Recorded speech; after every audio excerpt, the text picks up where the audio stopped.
World Series is on the air. This is Navin Field, Detroit, where the Detroit Tigers and the St. Louis Cardinals are battling for the World Championship. The play-by-play descriptions of all the World Series games are brought to you with the compliments of the Ford Motor Company, Mr. Henry Ford, Mr. Edsel Ford, and your local Ford dealers, producers and distributors of Ford and Lincoln tires and Ford trucks. The sponsors will be amply repaid. You get enjoyment from these broadcasts. At this time during the preceding 6 games, we've had the pleasure of presenting Graham McNamee, who has, in his own vivid style, pictured the World Series color, excitement, and the crowd. Unfortunately, Graham had to return to New York last night, and I know he misses being here today. He's listening, we know. Here's the beginning of the 7th and deciding game of the 1934 World Series. We miss him, as we know you do. Now for the attending pre-game tenseness and excitement of today, we turn you over to Don Wilson of New York. He'll give you the picture here, and Tom Manning will describe the first 4.5 innings, while we'll have the pleasure during the last half of the game. All right, Don Wilson, come right in and help yourself with this microphone. Thank you, Ford Barn. Good afternoon, ladies and gentlemen. I hardly need to tell you that there is a capacity crowd gathered here in the stands at Navin Field in Detroit, Michigan this afternoon to witness the 7th and final game of the 1934 World Series between the Cardinals of St. Louis and the Tigers of Detroit. A capacity crowd keyed to the highest pitch for this crucial battle. Not only are the spectators in an almost state of frenzy, but the players themselves are very much on edge, with their nerves being very taut, a condition which might easily be fanned into a flame because of the strain of such an exciting series, as you already know. You will recall that this is the first time since 1931 that the World Series has gone to 7 games when the St. Louis Cards fought it out with Connie Mack Athletics. Experts have said that this series will depend largely upon the effectiveness of the pitchers, which is quite an obvious fact in a short series, and that prediction has held true with the great teams, Dizzy and Daffy, Schoolboy Rowe, and Tommy Bridges. So far, Daffy Dean is the only pitcher to go through unscathed. Rowe, Bridges, Dizzy Dean, each having won one and lost one game, while Daffy has won both his starts. It was right here in Detroit that this old World Series this year opened, and that first game was conspicuous for 2 particular reasons. The blowing up of the Tiger infield, which may be accredited to over-anxiety, and the pitching of Dizzy Dean, the Cards winning 8-3 in that first game. Then the second game came along, and it was marked by the outstanding pitching performance of Schoolboy Rowe for Detroit. He turned in an all-time standout accomplishment of retiring 22 men in a row. Then the scene of the battle changed down at Sportsman's Park in St. Louis. Paul Daffy Dean was in the box for the Cards. Lacking his usual control, Daffy frequently was trailing the batter, who had this youngest of the Dean brothers up 3-2. As a result, Paul had the bases populated most every inning during that game, but due to the fine support and teamwork of the entire Cardinal squad and some mighty crafty caginess on Daffy's part, the Cards came through to win 4-1. Then came the 4th game of this series, and the Tigers' claws were sharpened to needle point. Detroit's batting strength overpowering St. Louis, with Detroit winning to the tune of 10-4. But this game gave us the finest pitching of this series to date. A most enviable record being turned in by Tommy Bridges of the Detroit Tigers, who pitched the sharpest breaking ball that he has ever had, and who would have had a shutout to his credit, but for one Mr. Delancey, the stalwart card catcher, who pulled the long one out for a homer, scoring the only run for St. Louis. The Tigers winning 3-1. That brings us down to yesterday's game here in Detroit, which was one of those good old-fashioned ball games as we listened to it. Starring honors going to one Leo DeRocher, Sarge shortstop, self-admittedly rather poor hitter, who knocked the old apple all over the lot, getting 3 hits out of 4 times at bat. Bruce Jocelyn also gets a hand for his spectacular catch with his back against the fence of Delancey's bid for an extra base hit. Sarge winning, as you well know, yesterday 4-3, and what a ball game that was. This brings us down to the task at hand, the present task, this 7th and deciding game for the World Championship. And don't you for 1 minute think that those men down there won't all be giving everything that they have this afternoon, not only for the honor of winning gold rag, flag, emblematic of the world baseball champions, but for the $1,800 at stake, which is the difference between $5,700 and $3,900 as the players' share for the winners. You know, I've been sitting at home in New York listening to Fort Vaughn and Tom Manning give us their very splendid reports on these games and listening to Mac, as we so affectionately call Graham McNamee, giving us this pregame color and his very pertinent remarks throughout the game. I've been sitting at home in New York listening to these reports just as you have. And as I was flying through the air by plane between here and New York last night, it occurred to me that I'd like to know just a little bit more about these players whose names have become almost household words during this series. So thinking that perhaps many of you listening in our radio audience might be interested in the same thing, I dug down into the voluminous biographical files and have here some highly informative data which I think perhaps many of our radio audience will be interested in. Before we give that to you, just a few moments before we took the air, there was a huge floral horseshoe taken in here and placed just to the left of the batter's box here at Haven Field for this World Series. It was brought in by Tommy Richardson, Mickey Cochran's straight man, and Patsy O'Toole, nationally known as probably the noisiest baseball rooter in America. This huge floral tribute will be presented to Mickey Cochran, manager of the Detroit Tigers. The Cardinals being visitors today, let's look down and see what happened and some of the facts pertaining to some of their players. We find John Pepper Martin is their third baseman, and incidentally, Pepper, as you probably already are cognizant of, heads the batting list for the St. Louis Nationals. Pepper Martin, the wild horse of the Osage and the outstanding hero of the 1931 World Series. He's the Cardinals' regular third baseman instead of center fielder as he was in the 1931 series. Martin has improved his play around the hot corner so much that he is considered by many as one of the fastest fielding third basemen in the National League. He's like a cat on punch down the third baseline and possesses an arm of steel. There's no doubt about his batting and base running. He ranks among the best ball players in the Heidler Circuit. His 1934 record shows that he bats .289, fielding .942. That's Martin heading the batting list for the Cards. Then comes right fielder John Rothrock. John Rothrock has been batting around the majors for the past 5 or 6 years, most of the time he spent trying to make good with the Boston Red Sox. An injury to his leg while running the bases hampered his work, and he never until now reached stardom. We met him down at the hotel this morning, and he is a fine specimen of athletic fitness. Rothrock was used in most every position with the Sox, but did not catch a pitch. He was sent to Columbus in the American Association, a farm team of the Cardinals chain, and there played such stellar ball that the Cardinal management decided to give him another chance. He played a fine game for the Cards this season and has come through with many a timely blow. Jack is a finished fielder, and his throwing arm is one of the very best. He's also very, very fast on the bases. He's one of the few Cardinal players who have not started in their chain store and worked himself up into the Major League team. This is his first chance in the World Series, and he has shown the temperament and ability to do great things. His 1934 record, batting .284, fielding .978.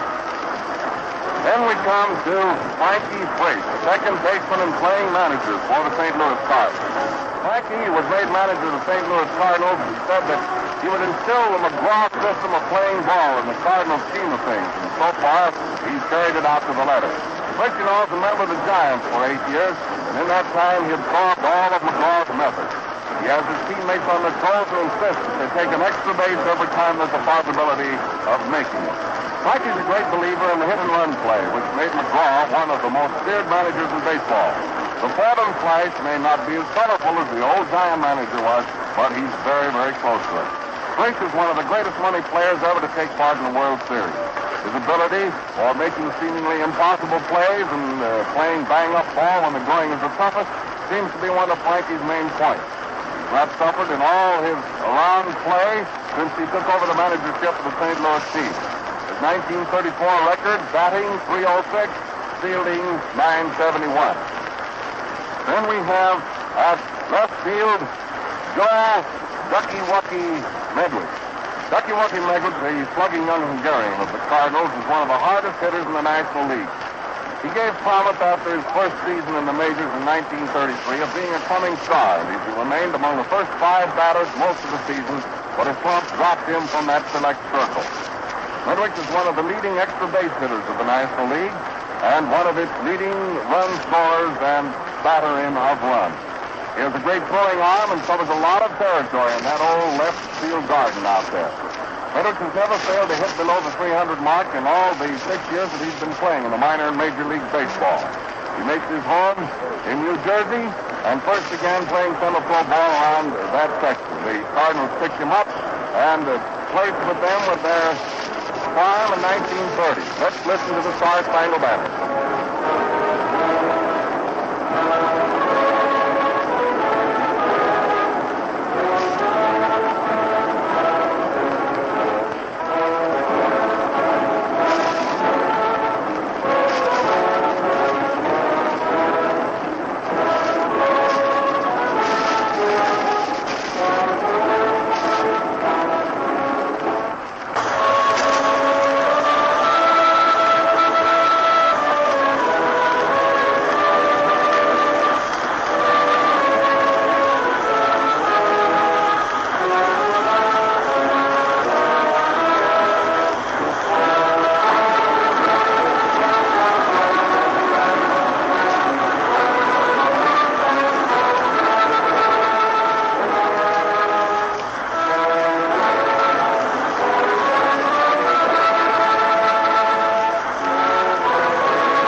And Eldon Hawker will pitch. And now, this play-by-play report will be given to you the first 4.5 innings by Tom Manning of Cleveland and the second 4.5 innings by Fort Bond of New York. All right, Tom, it's your turn to take over. Tom Manning, ladies and gentlemen. Thank you a lot, Don Wilson. It'll be nice to have you all here at the World Series. We know that you're going to enjoy this important ball game. These two clubs, the Detroit Tigers of the American League and the Cardinals of the National League, you know they've been battling during the past 6 days for the supremacy of baseball. They're all evened up now. Each club has won 3 games. Yesterday afternoon at this time, Detroit Tigers were feeling that the series would be over last night. The Cardinals sneaked in with a nice 4-3 victory. And now it is 3 games apiece. The all-important game is being played here this afternoon. Tonight, the World Series will be over unless this ball game is tied up. We don't look for that. Boys, you know, start early in the afternoon. They have plenty of time to get the game over before darkness. That is the only thing, perhaps, that will prevent the World Series from ending tonight. Eldon Hawker, he's a boy, you know, who is not superstitious. On his back, the big numeral, number 13. He's the boy who pitched that grand game the other day and won for the Tigers. Now we're ready to go. Mike Cochran, you know, who spent the night in the hospital here at Detroit with ice pack on his injured knee. He is out there. He's not going to let the boys down. He's going to be here battling the Jordan game. We're about ready to go. Pepper Martin is up. Walker winds up with his arm. Ball one. The fastball is high inside. And Pepper Martin separates the plate. Yes, sir, this important game is underway. The windup and the pitch. Ball 2. Walker shoots in a curveball. It was over the plate, but too high. And the count on Pepper Martin. 2-0.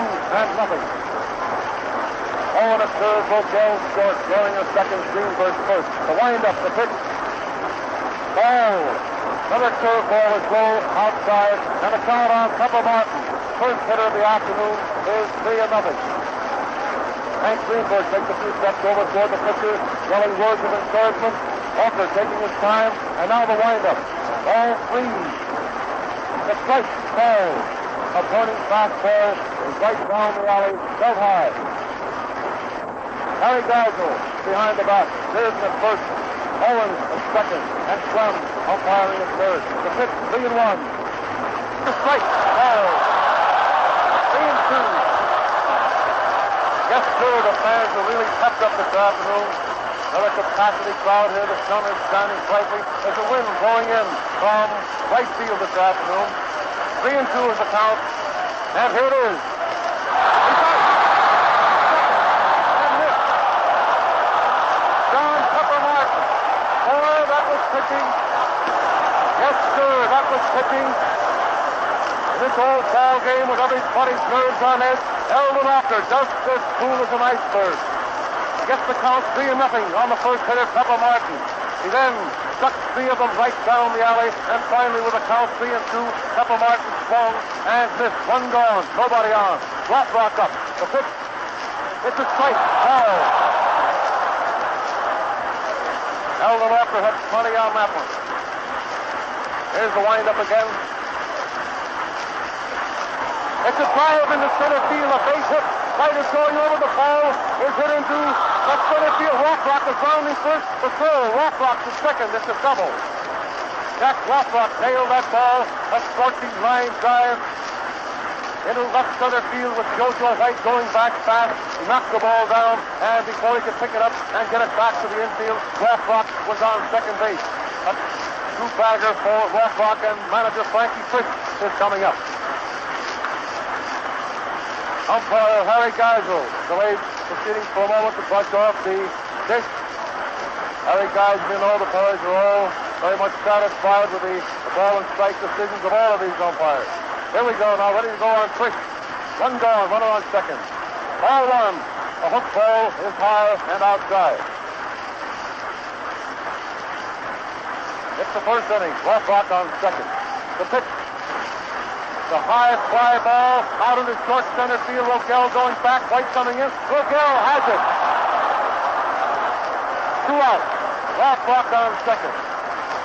Frankie Frisch swung at that ball. It was a high pitch inside, hitting the ball on the handle of his bat.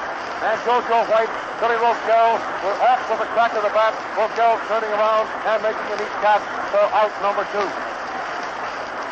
Joe Medwick.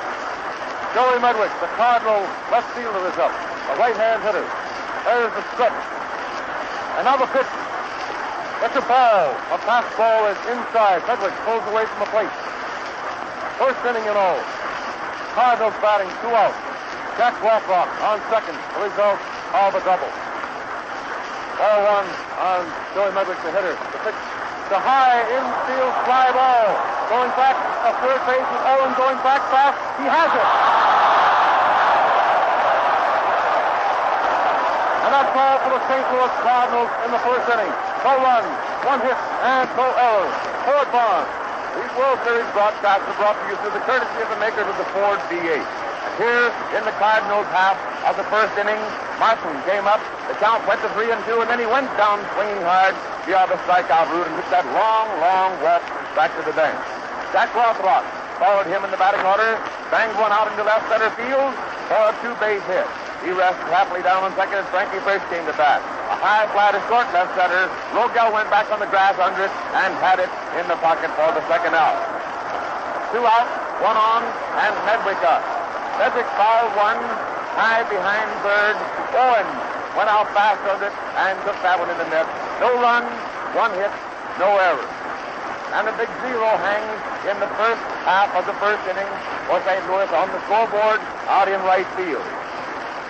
Diz Dean is taking his place out on the mound. He's warming up with Delancey, and Jojo White is down there swinging 2 big black bats as he comes into the batter's box, and here's Tom Manning. You know, there's a little picture down there that we want you to get. Dizzy Dean, you know, is in the box this afternoon. O'Hallahan was the expected pitcher. Frankie Frisch said before the game that, well, if Diz wants to go, we're going to put him in there. Perhaps he thinks that Dizzy Dean was very much instrumental in winning the pennant, and he's giving him a chance to pitch today. We're ready to go. White is up. Ball 1. Oh, inside. That's what happens. The reason that Dizzy Dean, with only a day's rest, is in there this afternoon instead of Wild Bill Hallahan. JoJo White is up. 0-1. Strike. Called. 0-1 and strike one. JoJo White, a left-hand hitter. Center fielder and leadoff man of the Tigers. The windup. 1-1. Strike called. That was a fastball to poke over the outside corner to a left-hand hitter. And it is now strike two and ball one. Wind up. The pitch. It's a pounding ball. Down to Frankie's face. He comes over. He has it. Throws to Collins. White is out at first. One Tiger down in the first inning. That was a pounding ball. And Frankie's pitch came over to his left. Picks it up. Mickey Cochran gets a hand. Listen.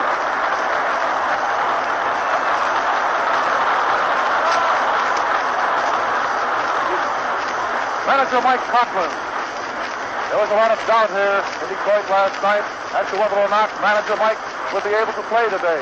He was spiked in running out a hit yesterday when Paul Dean's foot crashed against his knee. It was a bad gash, and he was in the hospital all night. But he's out here this afternoon helping the boys in this crucial World Series ball game. First inning, one out. Cochran up the pitch. A strike called. Nice fastball was right down the old alley. Mickey Cochran up with one out and nobody on. The drive out to left field, but it's foul. Ball curve foul, and the count on Cochran is strike two.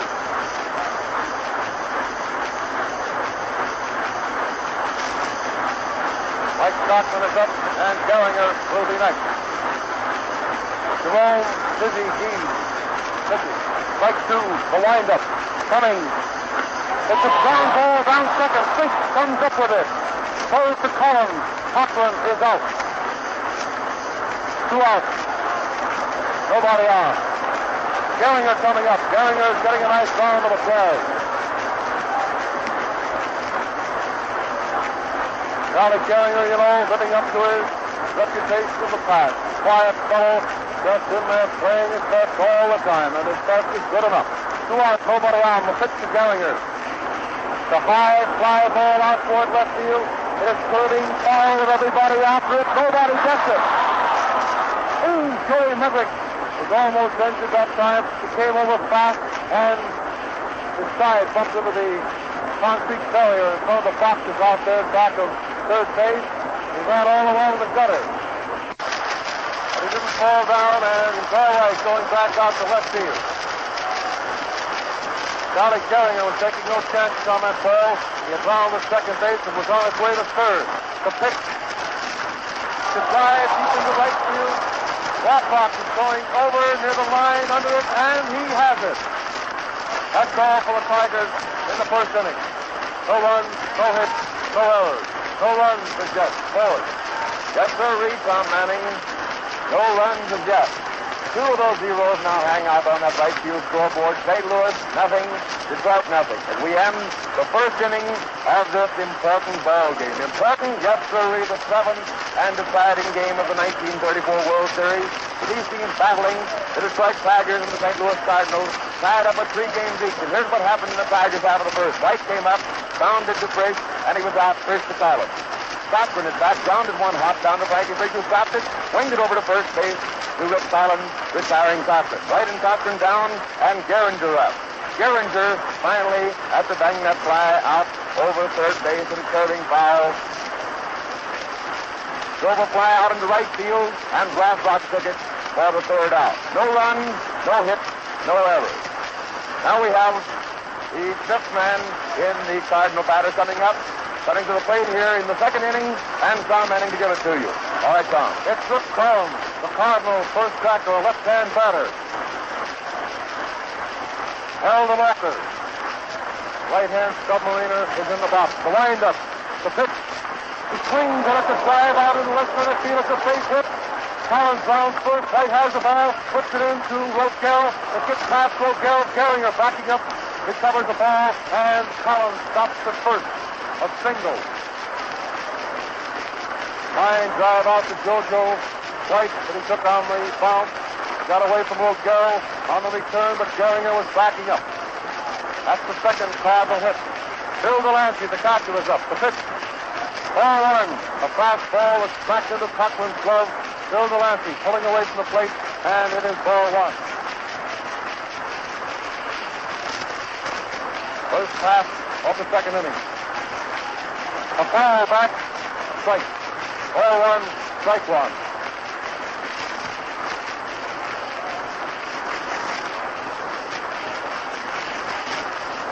Ball one, strike one, the set. A peek over to first, the pitch. It's a ball. Outside, and the count on Bill Delancey. Left-hand hitter is 2-1. Elmer Walters having a hard time out there in the pitching rubber, trying to get that extra dirt out of the way. Now he's all set to go. Ball two and strike one. The pitch. It's a bounding ball down third. Aaron to Gallagher.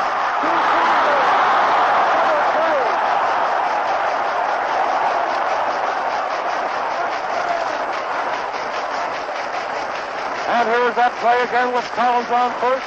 Bill Delancey left the ground ball to move Owen. Owen to Gallagher. Collins was out. Gallagher to Greenberg. Getting the hitter Delancey. 2 outs, nobody on. Elstady up. It's the first pitch coming right up there. Look out for it. Oh, somebody caught it. Well, that's the closest we've come to being hit so far. Ball strike one. Something about these microphones, they should not be hit by a foul ball. Strike one is the count, and the pitch. There's a base hit in the right field. The ball is retrieved by Pete Fox. Returns to Rosell at second. Elstady stops at first. The second Cardinal hit of the inning. The third of the afternoon. Leo DeRocher, the star of yesterday's ball game.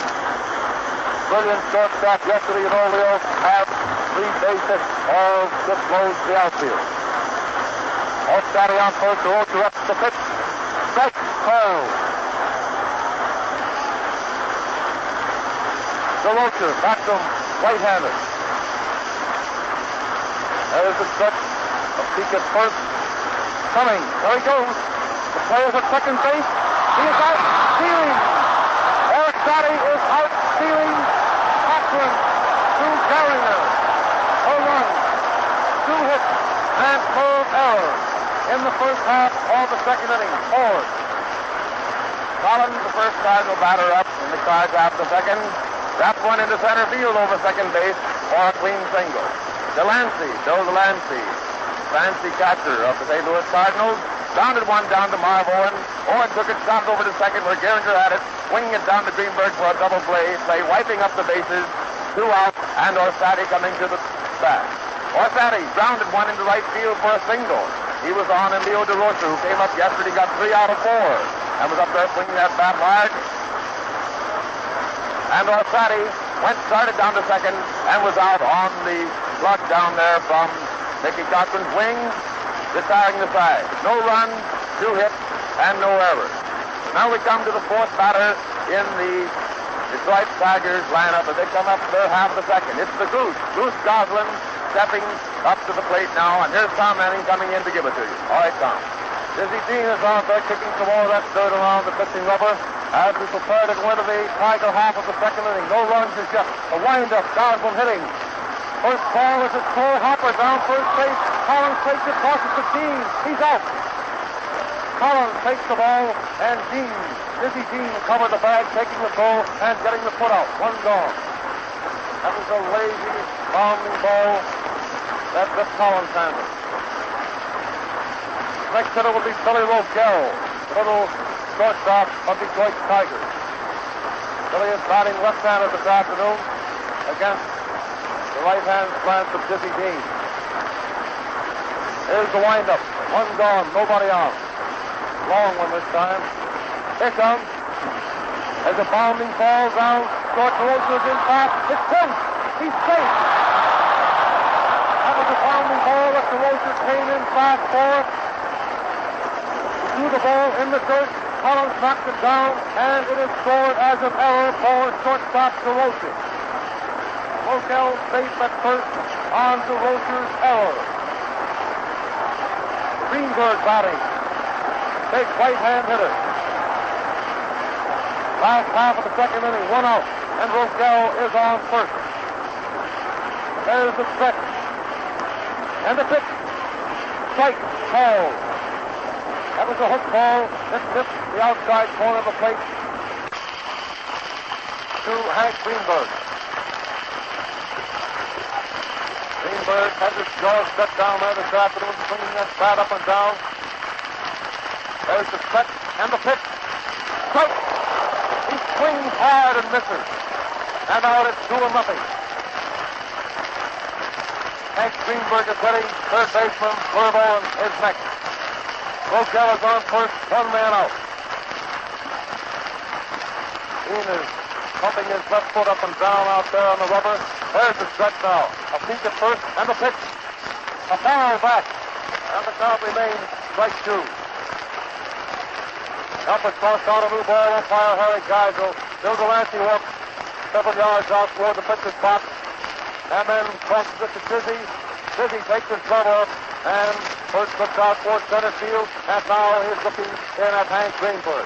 Standing out there, rubbing the ball in his bare hands. Now he's ready to go. The stretch. It's strike 2, you know. A play at first. Rogel is safe. Dizzy turns, stopped that ball over there with plenty on it to Rick Collins. Another stretch. The pitch. Strike 3. He swung hard at a curveball over the outside corner. It was just above the knees and missed it for a third strike. 2 men out. Rogel on first. And Herb Owen, Detroit Tigers third baseman, right-hand hitter, is up.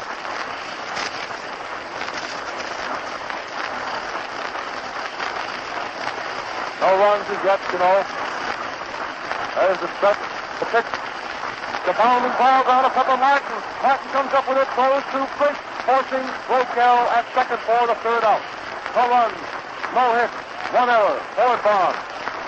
The Ford Motor Company is sending you to broadcast the World Series game. The National Broadcasting Company presents a special news bulletin from the Press Radio Bureau. Marseille, France. French Foreign Minister Louis Bassou died today from bullet wounds inflicted by an assassin who also killed King Alexander I of Yugoslavia.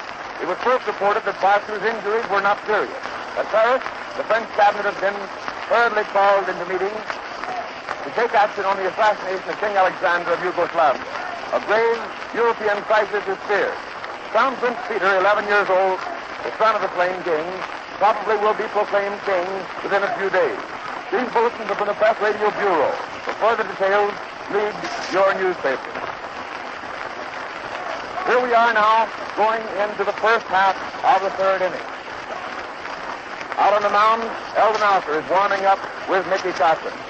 We have Leo DeRocher coming up there, who was at bat when Orsatti was out at second on the field. Here's Tom Manning to give you the first half of his third inning. All right, Tom. Leo DeRocher, you know, the Cardinal shortstop, was at bat last inning when Orsatti was erased stealing. Al DeMarker, right-hander, bat is wind up on the first pitch to DeRocher. A strike called.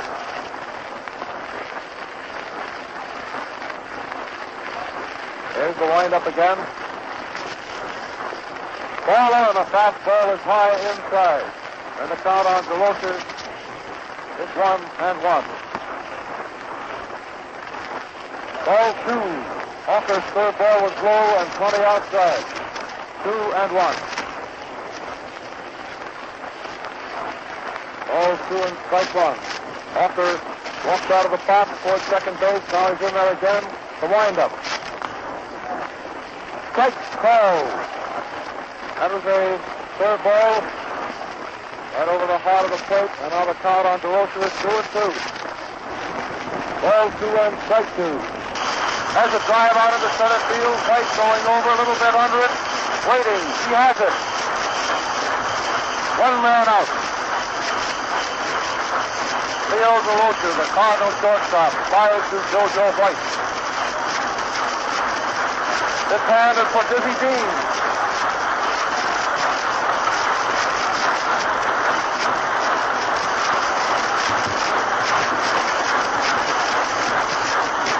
Jerome Dizzy Dean of the Cardinals batting. 1 out, nobody on.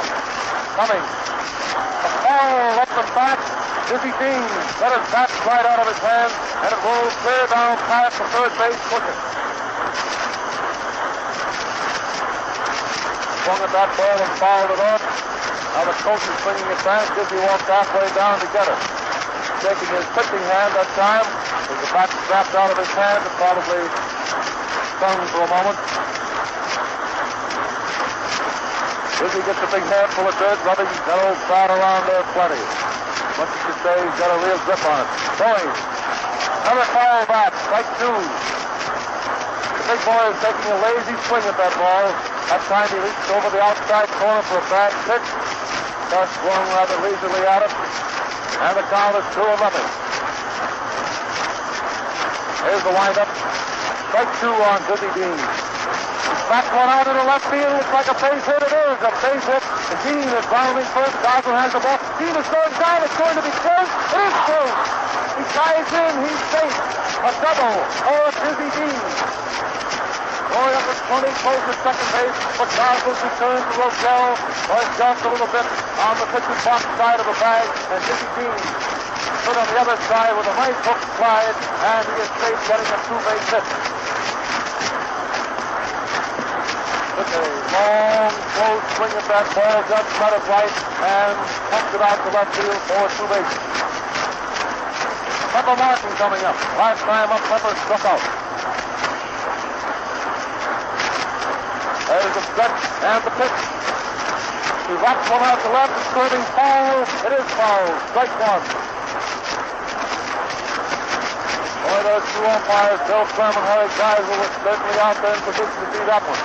Harry Geisel running about 15 feet down for third. He got a good view of that line.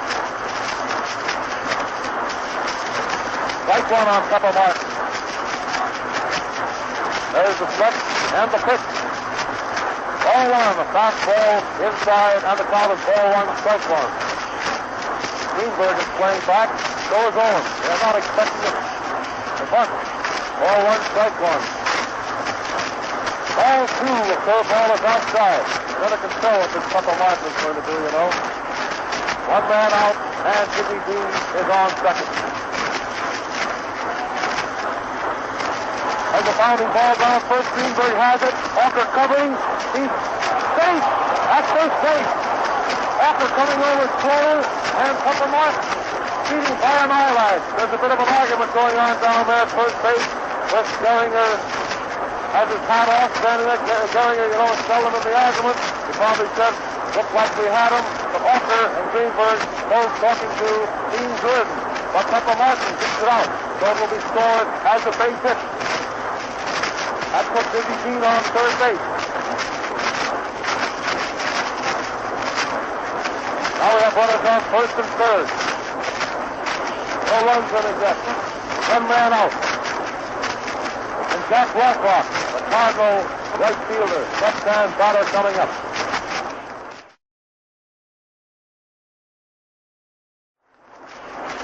The Tigers are going to play back, hoping to get a double play.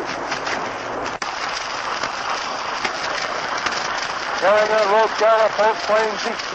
There's the stretch. Runners on first and third, one out. Blacklock hitting. The pitch. Pass is going down. The throw from the curve. The pitch away from Gehringer, but Dean holds third base. After stolen base for Pepper Martin.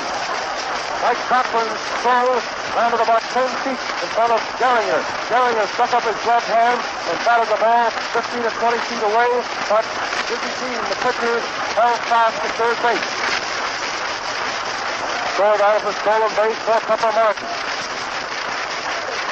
Ball one on Blacklock. Becker has his glove off now, is walking around the pitcher's box momentarily. This is a tough spot in this important ball game. Runners on second and third. Here's the windup. The pitch to Blacklock. Ball two, a curveball. Blacklock stepped into that one. Going to have to pull away fast. He's all those hits. Geisel comes out and brushes off the plate. So we're delayed for a moment. Blacklock is out of the batter's box. Now he's in there ready to go. The count is ball two. The pitch. Ball three. Curveball inside. It's 3-0. Frankie Freak will be up next. Here comes Brian Farrell. He watched. The bases are loaded. Do not believe that was an intentional pass to Jack Lathrop. Hooker was bearing down just a little bit too much. The play perhaps was not to give Lathrop anything good and put a runner so there be a chance for a double play from each base. Frankie pushes up. The infield is still playing back, hoping for a double play. Run out, the bags loaded. The pitch. A foul up and back. Strike on manager Frankie.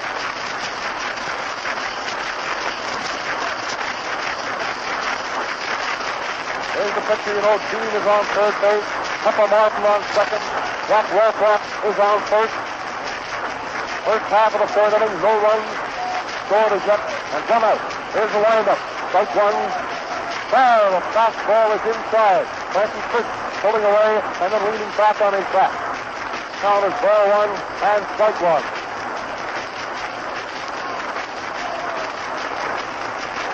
Here's the windup, a long one, ball one, strike one.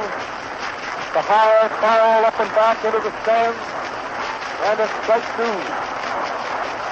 The roar that you heard, one of the Pearl fans caught that ball and has a World Series souvenir.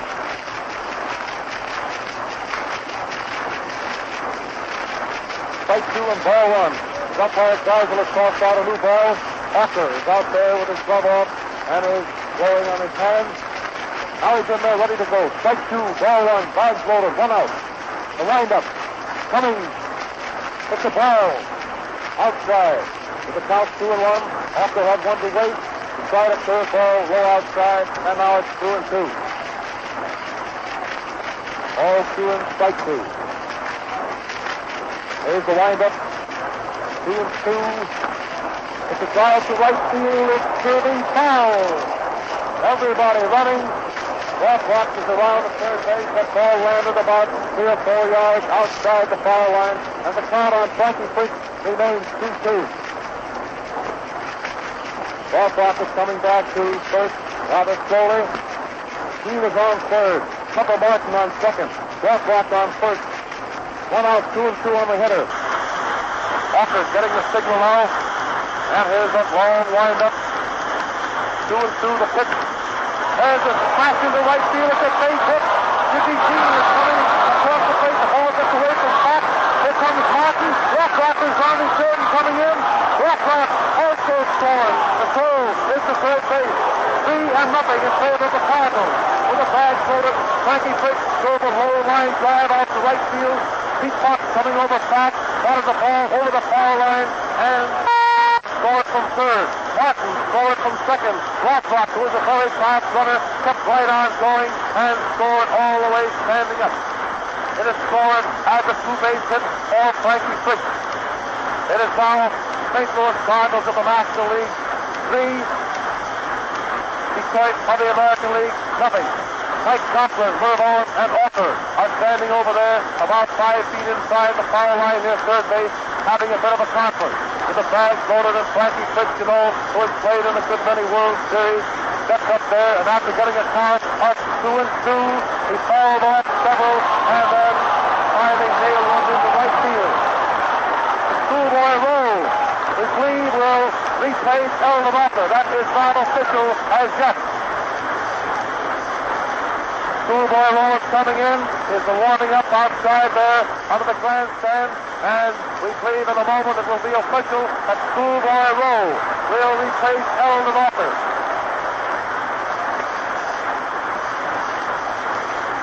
Mike Conklin has taken the ball from the umpire now and walked out to the pitching rubber for Owen, Gehringer, and Greenberg. The ball walks over to the box. That is correct. Schoolboy roll officially will be the relieving pitcher.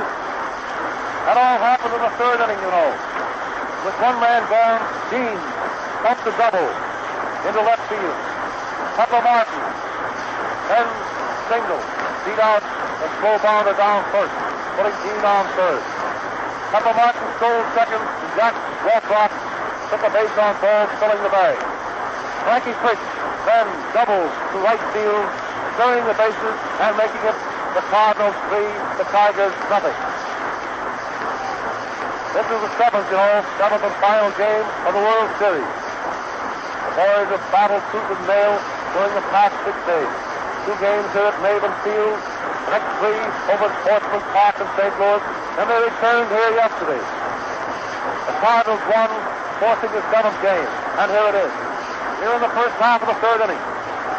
Ready to go again, and Joe Medwick, the left fielder of the Cardinals, will be first to face Schoolboy Rowe. There's the stretch, and the pitch. A bounding ball down to Rogel. Rogel to Greenberg, and Medwick is out. Priest going to third on the play. Unnecessarily, Frankie Priest slid into third base, taking no chances of being put out. Now we have 2 men out, and Ripper Collins, the first backer of the Cardinals, left-hand batter, is up. Ripper Collins. It's the first ball, picks the base hit into left field. Priest scores from third. Dawson fumbles a moment, picks it up, puts it into Rogel, and Collins got to first. The Cardinals 4, Tigers nothing. Bill Delancey, the Cardinals catcher, will be the next hitter. The score, the St. Louis Cardinals 4, Detroit Tigers nothing. A 4-run rally by the Cardinals in this, the first half of the 3rd inning. There's the stretch. The pitch. It's a ball high inside. 1-0 on Bill Delancey. Schoolboy Rowe takes the stretch. A peek at first, and now the delivery. It's a ball inside. The shot breaking third ball, but Bill Delancey skipped out of the way of, and the count is 2-0. There's the stretch again. Delancey batting in the count of ball 2. It is as it smashed out into right field, going, out into right field, a base hit, the ball turns off the barrier. Collins is rounding third, keeping right on going. There's the player at the plate, and Collins beats the throw and is safe. Bill Delancey stopping his second, hits a double. Bill Delancey, the Cardinal catcher, took that ball. It was coming across the letters, and he nailed it to the right field corner for 2 bases.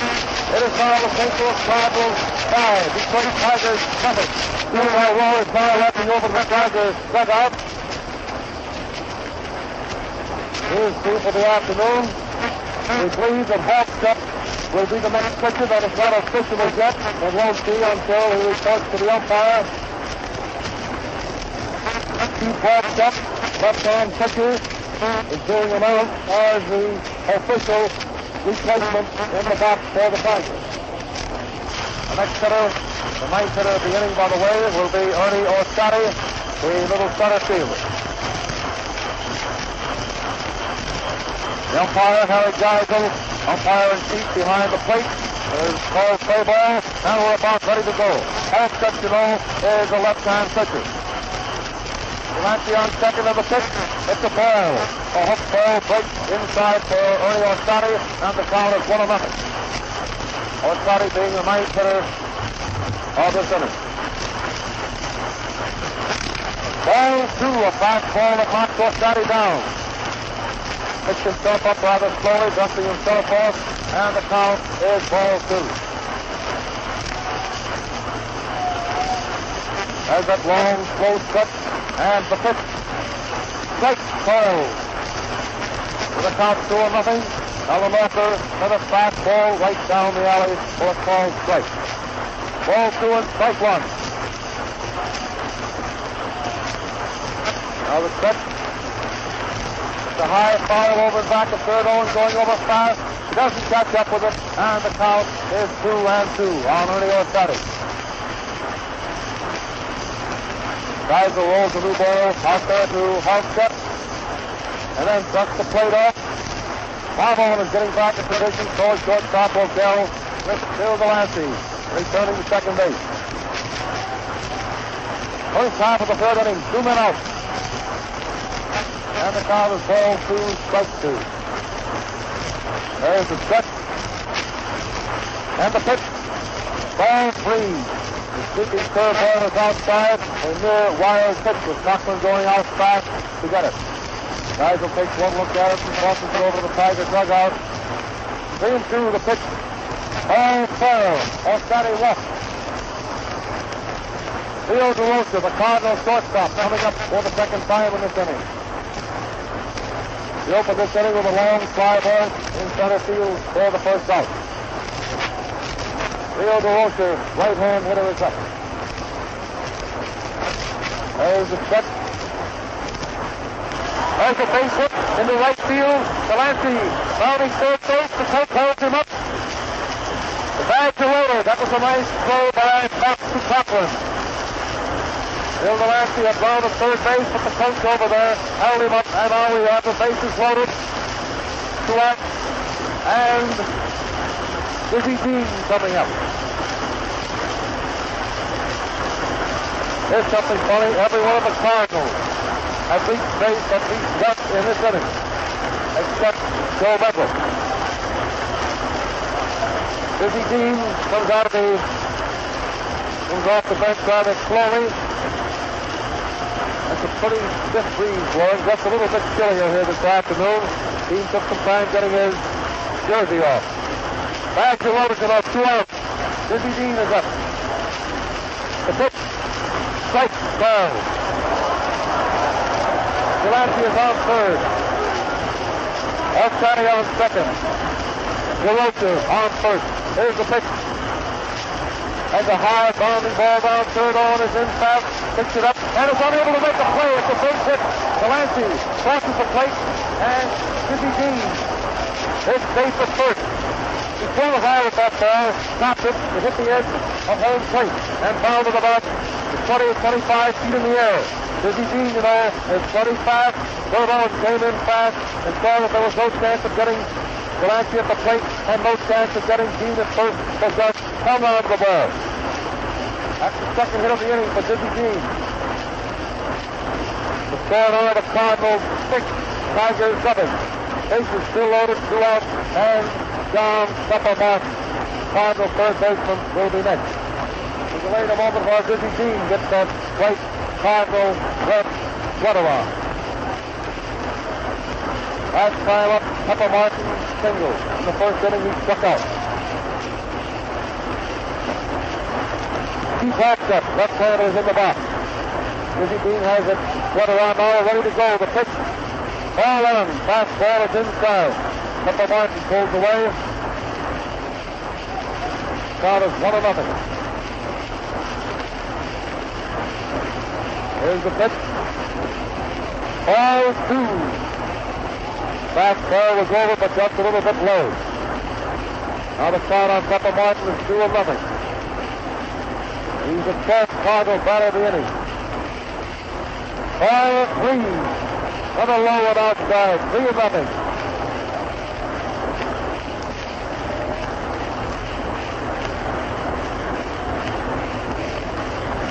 All 3, the bag's loaded. Here's the pitch. Ball 4. He walked. That forces Ohtani across the plate. The Cardinals 7, the Tigers 7. Mickey Coppel is left off to the pitcher's box again and is having a conference out there with Chief Halstead. He taps him on the shoulder, and Halstead is slowly walking out of the box over toward the Tiger bench, which is on the third base side of Navin Field. Many of the old-time baseball celebrities are here at the World Series this year, and it's really good to see them all.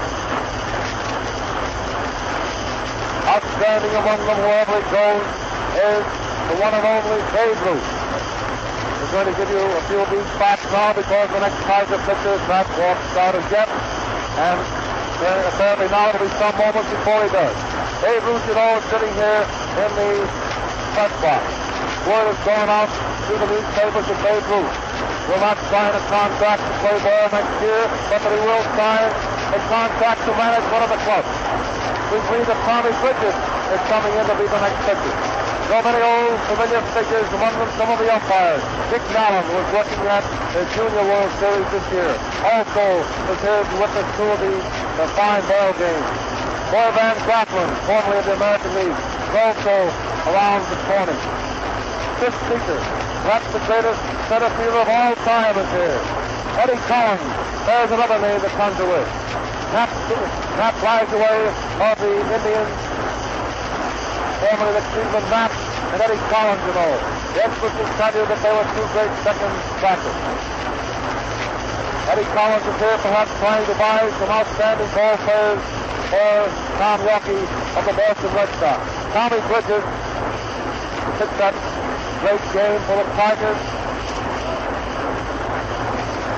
Will take up the pitching now for Detroit Tigers. You know, Orchard started, Rose came in, and Keith Halstead, and now Tommy Bridges. Jack Rothrock will be up. The base is loaded, 2 men out. 7 runs across the base for the Cardinals. Bridges starts his wind-up on the pitch to Rothrock, the left-hand hitter. Ball 1. Fastball is inside. 2 men out in the third inning. Bases loaded, you know, and here's the windup. There's a bounding ball. Gallagher comes up with a catch to Rotel. Boston flies, but he is out. That ball on the Cardinals in the first half of the third inning. Ford, where have you been? Come in. I've been right here watching this first half, the third inning of this World Series ball game between the Cardinals and the Tigers. This broadcast comes to you with a compliment of the Ford Motor Company and the Ford dealers of America, and comes direct from Nathan Field, Detroit. Here is the story of the disastrous first half of the third inning. For the Tigers, the Tigers is back, the roster up a long fly to White, he was out in left center field. Dean is back, a fly to left field, sets to a double by slide into second. Martin came up, beat out a hit to Greenberg, to play Greenberg to Arthur, and he was safe on a very close decision. Rothrock then up. Martin went down, got away with a steal of second. Rothrock walked. Fish it back. Fish double to right field, scoring Dean, Martin, and Rothrock. Nedwick came up and Lowe replaced Arthur. Nedwick was out, broke out to Greenberg. Fish going to third. Collins is back, single to left, scoring Fish. Delancey double to the barrier, scoring Collins. Alzati was up and he walked. The Roosters single sending into Delancey. Alzati going to second. Dean at bat, bounded to third. Horn couldn't make a play. Delancey scored. Martin up, walked, sending Alzati across. Rothrock was finally out when Bridges replaced Rowe. Replaced Hodgett on a bounder down to second. All right, come in, Tom Manning. Here we go into the last half of the third. Pete Fox is the hitter, right-hand corner. The pitch. It's a ball. The fastball is low outside. This is the first time up this afternoon for Pete Fox. Here's the pitch. Strike. Ball. Ball 1 and strike 1.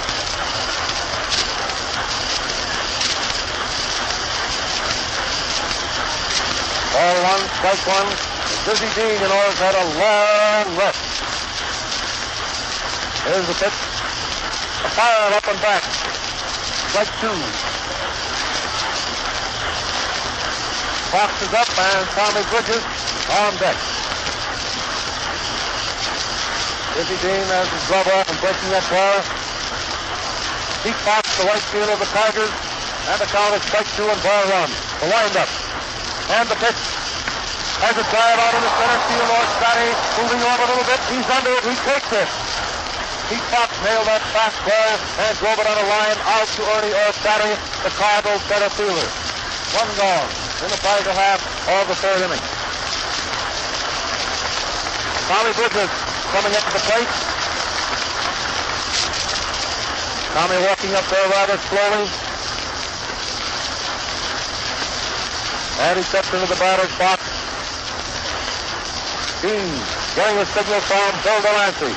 The windup and the first pitch. Strike. Tommy Bridges takes the cut at that one and misses.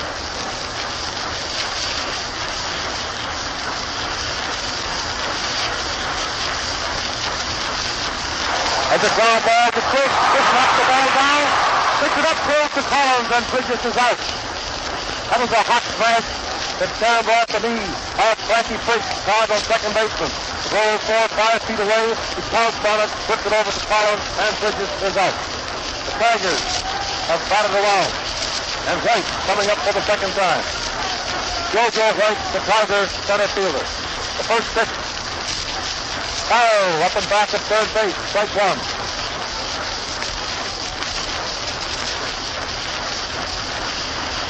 The Tigers have not made a hit-off team as yet to know. Strike. Foul. Jojo White stuck out his bat that time as if to bunt. Papa Martin came in fast, and again, as he did the other day, Delancey whipped that ball right down at him. Maybe that's a match, I don't know. Strike two. White to know, batsman left-handed. 2 men out. No batter out. The pitch. As the ground out into center field, turning out Scotty going over in the left shoulder under it, and he takes it. That's all for the Tigers in the third, no runs, no hits, no errors. It's 7-0, favoring the St. Louis Cardinals in this ball game, which is coming to you from Navin Field, Detroit.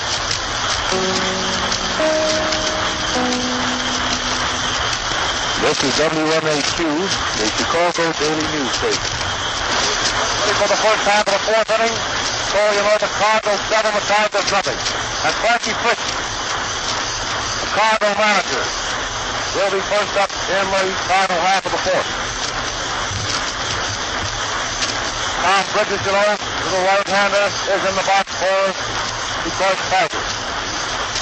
Gets the signal, now the windup, and we're ready to go. First hitting. All run. That was a fast ball right at the feet of Frankie Fritz. Frankie jumped out of the way, and then fell on the ground. Now he's getting up. Ball one, the count. There's the windup of Tommy Briggs. A bounding ball down to Gehringer. He comes up with it cleanly, crosses the Greenberg, pushes out at first. 1 man out in the fourth inning. Joe Medley, the left fielder. The only man in the Cardinal lineup who has not made a hit as yet. He made plenty during the season, and he's made plenty in the series so far. Up twice with no hit. Strike. Takes a terrific cut and misses. There's the windup again. Pitch has a smash into the right field. Fox going back, coming over under it, and he takes it. 2 men out. Nobody out. And Ripper Collins. The Cardinals. 2 strikes on but there was 3 out. Took off his glove and started in for the bench. Here's the first pitch to Collins. As it smashed out in the right field, it's a base hit. Pete Fox coming in, picks the ball up, returns it to Gehringer at second, and Collins has his third hit of the afternoon. 3 singles. Bill Delancey, the Cardinal catcher, will be next. He has a double out of 2 times at bat.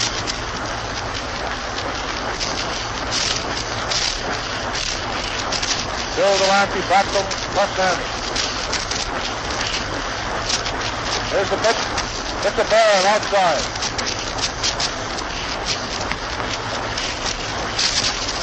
This Tommy Bridges, you know, is not very big, weighing around 155, 160 pounds. Here's the pitch. A bounding ball slowly down to Gehringer. Gehringer passes to Rochelle. Collins is out at second. Delancey going one down to Gehringer, who tosses over to Rochelle, covering second base. Forcing Collins at second for the out. No runs, 1 hit, and no errors. Here comes Mickey Catherine out, accompanied by the applause of the Detroit fans here in the stands as it comes out here in the Tigers after the 4th inning. Come in, John Manning. So far, the Cardinals have made 11 hits off the 10th set of pitches of the Tigers. And the Tigers of the American League and Detroit have not made a hit as yet. Rogel reaching base on an error. Mike Cochran leads off in the last half of the fourth. He winds up the pitch. It's a ball. Higher inside, and the count is 1-0 on Mike Cochran. There's the wind up again. Strike, curve. There's a hook there with Compton all the way from. Hit the inside corner, and the count is ball one and strike one. The windup and the pitch. The high fly ball. Here's second base. Frankie Frisch is under it. Frisch has it. One man out in the final half of the fourth inning. Charlie Gehringer coming up. Some of the boys call him Gehringer, some of them call him Gehringer. Charlie himself says it's Gehringer. You and I split it up, Tom, to suit everybody. That's right. We split it up to suit everybody. Gehringer gets a nice hand and all ready to go. Dean winds up on the first pitch to Gehringer. Strike, throw. Dizzy Dean. It's still bearing down on there in spite of the fact that he has a 7-run lead. Taking no chances. The pitch. It's the first hit. The first hit of the afternoon to right field. Jack Blacklock picks the ball up, shoots it in to Leo Delay to the second, and Gehringer stops the first. The first Tiger hit of the afternoon. Bruce Garrison coming up. The Tiger fans have not given up as yet. Over there rooting for a Bronco base hit to Jets. It's Jets. Ball on. The fastball over the plate is just a little bit too high. Last half of the fourth inning, one out. Gehringer on first. Garrison hitting ball one. The fly ball, short left field. The Roaster going back. Medwick coming in. Medwick under it, and he has it in short left field.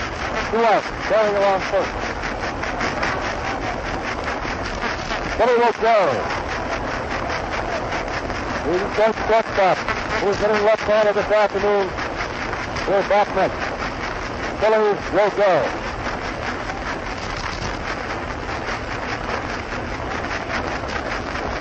Dean takes the stretch and the pitch. It's too high. Ball around.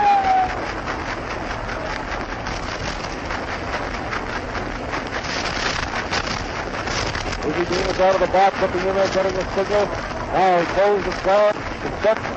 The Marvin ball down the first. Chris picks it up, passes to DeRocher. And DeRocher throws the ball over the first just to show the fans that it was a double play, which was not necessary at first. No runs, 1 hit, and no errors. Cochran is back for the Dodgers in the fourth, and Cochran pops one up, towering Highland, which first hit on the grass, just to the edge of the grass, back in second base. Gehringer, Charlie Gehringer then came up, drove one into right field for a single in the first hit off Dean for the afternoon. Goslin then is back, a fly to Medwick, Medwick coming in fast in the short left, and took it for the out. Rochelle at bat, forced Gehringer at second, driving one down the face, first crossing to DeRocher covering the track. No runs, 1 hit, no errors. And the score is 7-0 in favor of the Louis Cardinals. 7 runs made in the third inning. 11 hits. The Cardinals have presented so far to 1 hit for the Detroit Tigers. We go into the 5th inning now with Ernie O'Farrell. California boy coming up there, rubbing something out of his eyes. He steps up to the batter's box. After cross around, Bridges walks up to the mound, and here's Tom Manning to give it to you. Right on forward, ready for the first half of the fifth. Ernie O'Farrell, the center field of the car. Left-hand batter, who has a single on the base-on balls is up. The pitch, strike call. Tommy Bridges, center fastball, goes high, right down the alley. Coming. The high fly ball. Out to short left field. Garland coming in, waiting for it, and he has it. 1 down. Captain Leo DeRocher coming up. Yesterday afternoon, Leo had 3 hits. He's just about the happiest kid in these United States. I'll tell you that. He admits himself he's not much of a batter, but he was all right yesterday. The first pitch, strike, foul. Let's see, Leo had 1 hit out of 2 trips to the plate this afternoon. 5th inning, 1 out, nobody on. The windup. There's a high fly ball to left field. Garland coming over about 5 yards under the plate. He has it. 2 out, nobody on. Dizzy Dean will be the next batter. Busy Dean sitting on the bus waiting for his turn at bat. He's coming up there working very slowly. Busy getting an eye can from the fans here at Detroit. He steps up to the plate.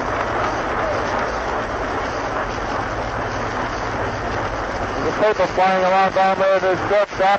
Simon was called for a moment, but he looks down, gets his foot on it. Now the fans are having some fun, gets away from him. Finally, he catches up with it, and they're ready to go.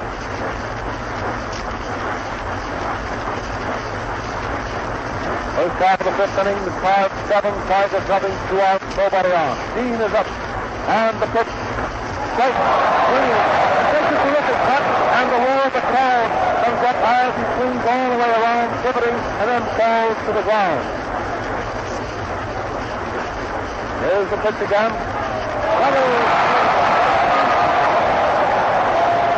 Again, Busy Dean swings from way back.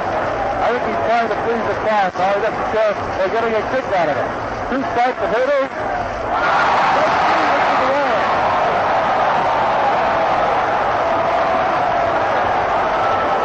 Busy Dean taking 3 great big long halting swings all the way from the west coast to the east coast, and he missed them for the strikeout ending the final half of the fifth inning. No runs, no hits, and no errors. And here's what happened. Ernie Orstani first up, fired out to Garfield. Leo DeRocher also fired to Garfield. Busy Dean then came up and took 3 long swings rather leisurely, and then walked over to the Cardinal dugout and got a drink of water, and now he's walking slowly out to the pitching rubber to take up his pitching duties against the Tigers in the last half of the fifth inning. So far, the Cardinals have scored 7 runs. They've made 11 hits. Then the recipient of 3 bases on balls. He got that 7 runs, 11 hits, 3 bases on balls. While the Tigers, on the other hand, got that 4 times. They have made 1 hit. That's by Charlie Gallagher in the 4th inning. Billy Rockwell reached base in the 2nd inning on Leo DeRocher's error. With one of the Tiger half of the 5th inning, Hank Greenberg will be first up. And Fort Bond will describe the play for you. So, he's in there. Here's the pitch. A ball. Going outside to big Hank Greenberg, who backs right. Delancey takes it and tosses out to Dennis Dean, who's out there on the mound, standing just at the edge of the shadow, which cuts across the pitcher's mound. He goes into his wind-up, shoots it in. A ball, right to about the same position, still outside to the right-handed batter. Ball 2. Greenberg swings it back and forth, looping it around down 30 feet. Then Dean goes in his wind-up, here's the pitch. He swings for a strike. 2 balls and strike 1.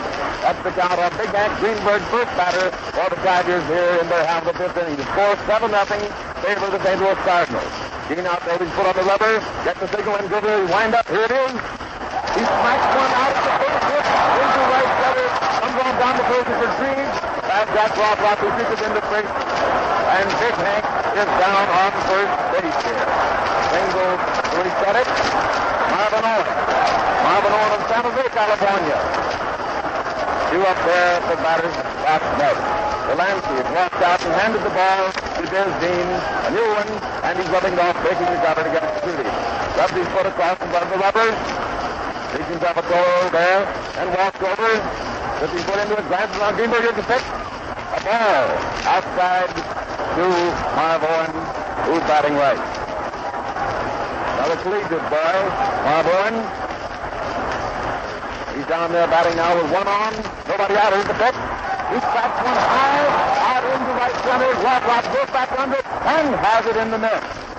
Hank Greenberg, who had gotten 2/3 the way down to second, chases back over to first. 1 on, 1 out, and Pete Fox due up. Pete Fox, a Hoosier lad. Evansville, Indiana. So far in Missouri, Pete has 6 hits to his credit. Dusty Stapp, as he steps up there, he bats right, facing Busy Dean. His U-turn with his back to Greenberg. As he comes up, pitches on the rubber, then glance over his shoulder. Greenberg takes a little lead in the pitch. A foul back into the screen. Foul, strike 1. They started up rhythmic tapping in the stands. Listen.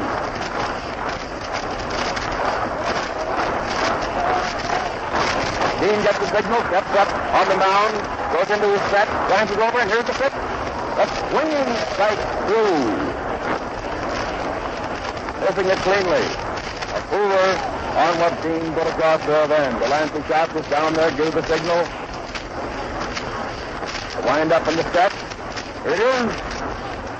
A bounding foul over into the Tigers' dugout. Going in there where one of the boys doing their thing to close it down into the northern recesses of the dugout. Yopi Fox up there, strike two on him. Dean with his back to Greenberg, glancing at it over his shoulder as it comes up, goes into his mind up in the stretch, and another glance. Here it is. A ball, called there by Harry Guide, who's down there. And it's one ball and strike two. Harry Guide was calling him behind the plate today. Ball one and strike two. And Greenberg on first. Wow, here's the pitch.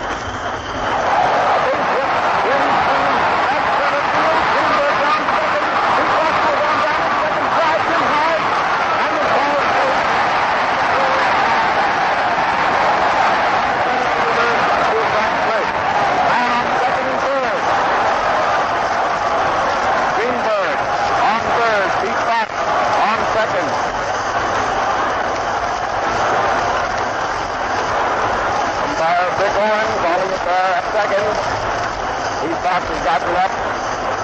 Dusts himself off. Greenberg down there, throwing the third base, looking down at it. As he thinks he's throwing to one corner, Pete Fox adjusting his trousers and trying to get across the more left dust as he hit the dirt down there under Frankie Baker's leg. Here's Tommy Bridges. Tommy Bridges is back, facing Dean. Here's the pitch. A ball strike on Tommy Bridges. 2 on, 1 out, strike 1. Last out of the fifth inning. 4-7 nothing business into a Cardinals. Tommy Bridges, the Tiger pitcher up. Here's the pitch. A ball strike. Strike 2. Dean working very hard down there on the mound now, facing Bridges. Greenberg taking lead off third. Pete Fox off second, far off. Long shot of second down. Here's the pitch. A ball high inside the right-handed batter. Ball 1 and strike 2.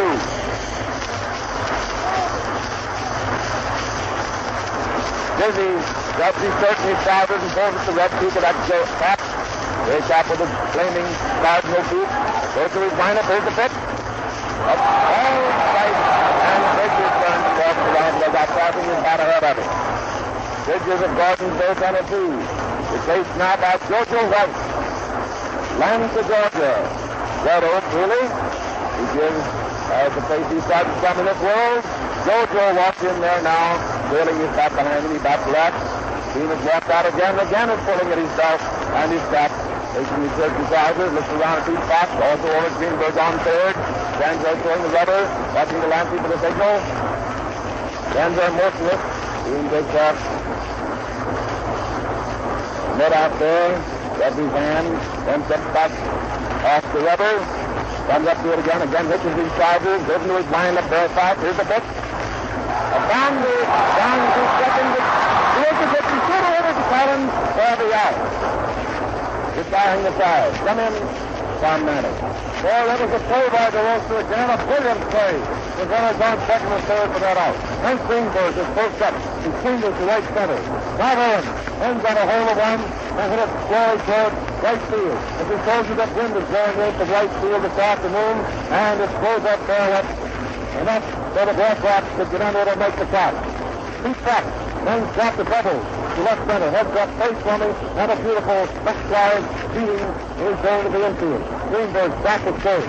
Tommy Bridges then came up and was called out on strike. Strike came up. Swung hard, got to top the ball. It was a hard bounder, slow bounder. Theodore is coming over right in front of the second base cushion. Picks the ball up, hold on. 2 hits and no errors. We've come to the conclusion of the 5th inning, and the nationwide broadcast of the World Series games are brought to you by the Ford Motor Company. We're going to the first half of the 6th inning. The Cardinals coming to bat. Pepper Martin will be first up. A right-hand batter with Tommy Bridges and Mickey Cochran beside the battery. Third. And the Cardinals leading 7-0 as Pepper Martin takes his place in the batter's box down there. Pounds the rubber, steps to the back of the box. Bridges goes to his wind-up. Here it is. A strike. A looper coming over there. Low ball or a called strike. Strike one. Pepper pulls his cap as Bridges now has stepped up onto the mound. Goes to his wind-up. Here it is. He cracks one into short left for a base hit. Round first. Going on down in the second. Garvin makes the throw into Rodell. He grabs him and is called safe by Brick Owen. Rodell taking the throw from Goslin, who fielded it out there. Scored, as the official scores, as a single and an error.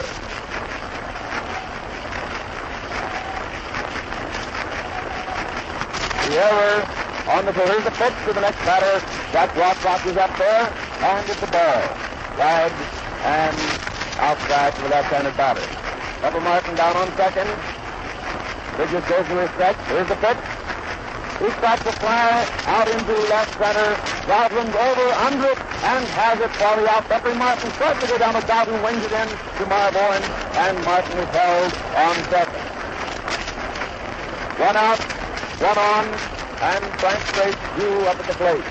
He comes up, pulling at his trousers, pulling at the peak of his cap and adjusting it. They all seem to want them to get themselves perfectly comfortable before they step into the batter's box.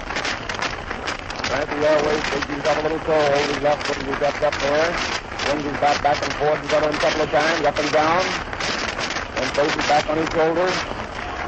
Bridges looks around Martin. Here's the pitch. A drive out into left center, where the Jojo White comes in and has it, wings it into second, and Martin is again forced to hold the base by the quick throw in.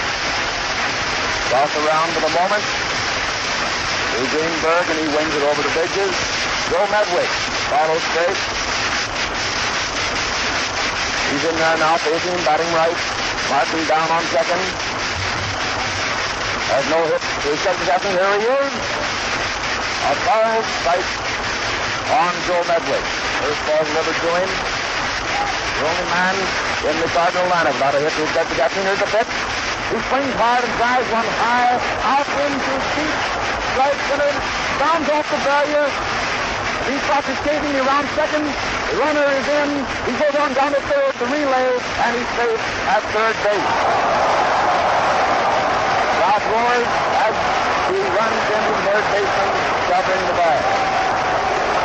Joe Medwick, he just backs out a hard one down there, and there's some little trouble between the boys, between Marv Owen and Joe Medwick.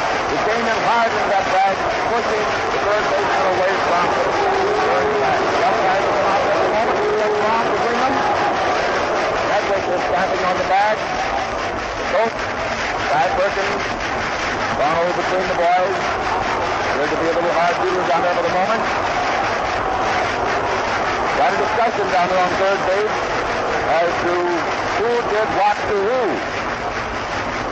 But the bag was actually blocked, and he hit him there unintentionally hard, running into it with his foot. And he played in there.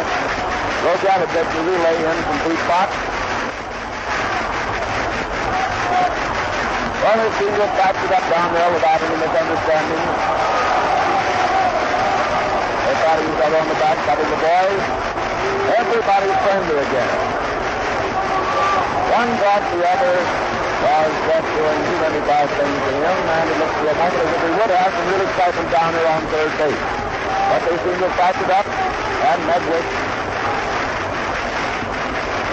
who's standing on the base, had to broke it up, batted Marv Owen's shoulder. Now we have Dick Collins down here. He is waiting for all the attempt to get over out there at third base. A run in, 2 out, and Medwick on third. Dick Collins is back. Bridges back in the box now. Second team on the rising bag. Third and fourth is up in the Greenberg. Here's the pitch. A foul strike. Low ball, cutting the inside corner, looping out over there. Strike one is the count on him. Here's the wind up, and Here's the pitch. And the forces in the late the plate, dropping away to get his head out of the way of that ball. Ball one, and strike one is the count. Lined up. Here's the pitch. He strikes one hard over second base, right in front of you, the face hit. A single scoring. That's it. Not one down to second base. And White has trouble handling the ball out there. A single and an error. Here's the official scorers down on that one. The error on center fielder Giorgio White. So Rip Collins is down on second. 2 out, 2 runs in, and Bill Delancey coming up, tapping the plate there. The score is now 9-0. Here's the St. Louis Cardinals. Here's the pitch. He swings hard, missing it cleanly for strike one. Delancey steps clear out the batter's box on that. Wipes off his hands in the dirt before he comes back up. While pitch is waiting for him, he steps out of the mound. Dusted his hand on the Rausenberg again. Out of the grandstand now stretches almost out to second base. Stepping through short and curving on around over first. Bridges looks around the grip balance. Here's the pitch. He's got the high, towering, high power back and forth. Marbourne goes back fast. But it's flat where he can't do a thing with it into the boxes above third and back of there. So Marbourne drops back in. After blast in the stands, as it bounds away from those who try to get it. Lancey again. Back in the batter's bat. Strike 2 is the count on him. 2 runs in this inning. Here's the pitch. He swings hard at it again. He drops the third strike at his last time to Greenberg. For the out, retiring the flag. Come in, ground man. 2 runs, 3 hits, and 2 errors. Pepper Martin was placed up, and he singled to left field. He went to second when Jericho fumbled the ball, getting an error. That's Westbrook. Wide to Dawson. Quick, wide to White. Joe Medwick then got a hold of him and drove it against the barrier in right center field, scoring Pepper Martin. And Joe Medwick went into third base. He and Marabell tangled up over there. With Medwick sliding, he knocked Marabell down. The boys got up. They squared off.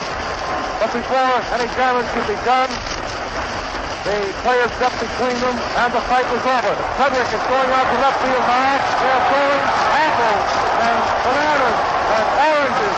Everything imaginable is being tossed out on the field at Joey Medwick. Yes, hundreds of pieces of fruit. There's bottles coming out there now. It's a terrible situation for the moment out there in left field. Joey Medwick, the players are telling Joe to come in off the field. Bottles and fruit. They have oranges and apples. The preacherites, you know, who stood in line for hours and hours waiting for tickets to get in here. They brought their lunch with them. They're not going to eat it this afternoon, but they'll store at Medwick. And left field now looks like an orchard, a wind-blown orchard. Apples, oranges, and bottles of every description lying out around the field there. The groundskeepers now are rushing out there. Umpire Brickholm, umpire Scramble also rushed out there. In Preacherite has score at Joe Medwick, who stood into third base.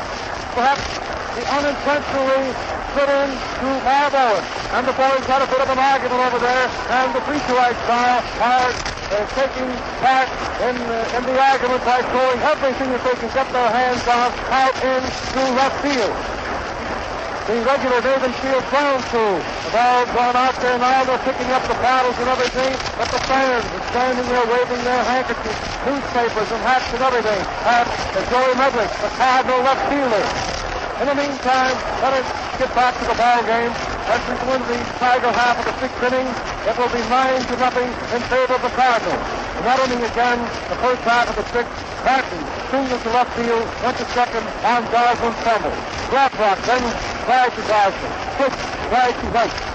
Then Medwick tripled, scoring Martin, and then the appearance of third base. Collins then singled to center field. It was Collins' 4th hit of the afternoon. It sent Medwick across the plate, making it the Cardinals of the National League 9 before the American League nothing. Collins 6 seconds when White, Jojo White, the center fielder, fumbled. Delancey then struck out. And here's the pitcher in left field again. The groundskeepers are doing a great job of getting the left field cleaned up. The fans are all standing up there. You can hear the booing. The clock cheers the word baseball, and that is for Joey Medrick, the Cardinal left fielder. Bob, it looks to me like the ground crew's gone into the cleanup. There's a point shot by John Wilson. He says, look like the ground keepers are gone to the cleanup position. That's fine, Don. You know, Don, you don't see this in a football game. It's only in a crucial battle in the World Series. And it's colorfully set. It has reached the seventh game. These boys have battled to the tooth and nail until they brought the count up to 6-6. They meet here at Raven Field this afternoon before another great strong of baseball enthusiast, not only from Detroit, but from every part of the United States. They are here, everybody enthusiastic. And just at the moment, they are plenty over enthusiastic. The groundskeepers who have that ground cleared off back there, who are ready to resume play. But again, these fans of reach the right back there have passed everything that they have in the bleachers out onto the field. Ladies and gentlemen, I know this is a picture that you all want to know. I've given you my view of it. I'm turning the microphone over to Don Wilson for a moment. Don, come on in. This is one of those very, very tense moments in a baseball game when most anything can happen to a player if he gets back out there near that bleacher stand. Well, that's more color to our picture. A photographer went out there to get a hold of Medwick, get a picture of him. Medwick coming in from the apple orchard out there, and Medwick picks up an orange and fires away at the photographer down here, saying the audacity of the photographer to come out here and take my picture under such circumstances. It looks through the eyes of this casual observer from way up here at this altitude as though it might be rather a dangerous thing for Medwick to go back into that left field orchard out there again. And an orchard it is literally. Not figuratively, but literally this time. If he should have to go back to that fence to catch a fly ball, those fans in their anger at him for an act which may or may not have taken place down here, we're not in a position to say. The anger of the fans might provoke the throwing of a bottle or an orange or something that might cause an injury to that ball player down there. What they're going to do about it, of course, remains to be seen. It's one of those very tense moments. You know, these things happen in all sporting contests at this time. Nerves are very taut. Everyone is on edge. And even though the Cardinals have a very comfortable lead in this seventh and final game in this 1934 World Series, still the nerves of all the players, even with that comfortable lead, are very, very much on edge. So that's one of those things that can happen. And after it's all over with, why, everybody's sorry for it. They shake hands and make up. Tom Manning has given you this picture, which we can't hardly elaborate on any further. Tom, will you come in and continue? I want to take just a moment. It's been a long time since we told the folks. We've had a great time out here for 7 days, and the Ford Motor Company hopes that the crowds that are listening in at the showrooms of Ford dealers throughout the United States and Canada, as well as everywhere else, are enjoying these games. Nothing doing in the way of starting players as yet. As Don Wilson told you, the ground crew is out there in the cleanup position. The score at this time is 9-0 in favor of the Cardinals of the National League. Joe Medwick is going back out to left field. The ground has been cleaned off, and once again the fans out there in left field are standing up. They're throwing whatever they have left now. Here comes some more oranges, some more apples, and everything else. Here comes a couple of more bottles. They're throwing everything that they have out there on the field again. And once more, umpire Rick Owen, umpire Bill Clem, those two veteran umpires of the Major League, Owen of the American and Clem of the National, have walked out there. Clem is coming in now and is saying something to Pepper Martin. In the meantime, Frankie Cook, the manager of the Cardinals, is walking out there talking to Rick Owen, as is Captain Leo DeRosa. Once again, the ground crew make every possible attempt. They're holding up their hands, asking the fans to allow the game to continue. But I don't believe that they're going to allow Joe Medrick to play left field. But the Cardinals, you know, they have a pride all of their own. They hate to give up and bring Joe Medrick out of there. But I fear Frankie Cook now is hoping to Joe Medrick to come in. Medrick is walking slowly in from left field. Let us give you the picture now of the Dean boys down here. Dizzy Dean has had his sweater on and off on several occasions. Just at the moment, the backbone of the Cardinals is again run out of the field, taking that bright red sweater trimmed in black out to Dizzy Dean, who is the Cardinal pitcher of the afternoon. And Bill Delancey and Dean now are walking out towards left field. It's sure to be some moments here before play can be resumed at Navin Field here in Detroit. The umpires have all congregated down there just in front of the shortstop position. Nigel and Owen of the American League, Dean Bearden and Bill Crum of the National League. They're having some sort of a conference down there. While all of the Cardinals are in a flat to the huddle right at the shortstop position. And we're going to turn the microphone over to Paul Bond, who thinks he sees something different now. Sir. The conference of umpires is going on down there now, Tom. It's different from the several conferences which have gone on before. We've had several down here while this orchid throwing was going on. And now the four of them who in Congress amount have stepped over to speak to manager Frankie Fish. What their decision has been after this reception given to Joe Medwick out there in left field will be announced in just a moment. The players are moving back to their position. Dean is walking back up to the mound. One of the boys carrying his cardinal red jersey out. Medwick has walked out there. He certainly seems to be able to take it. He stood there facing the fans, taking all the boos and the jeers which they offered him.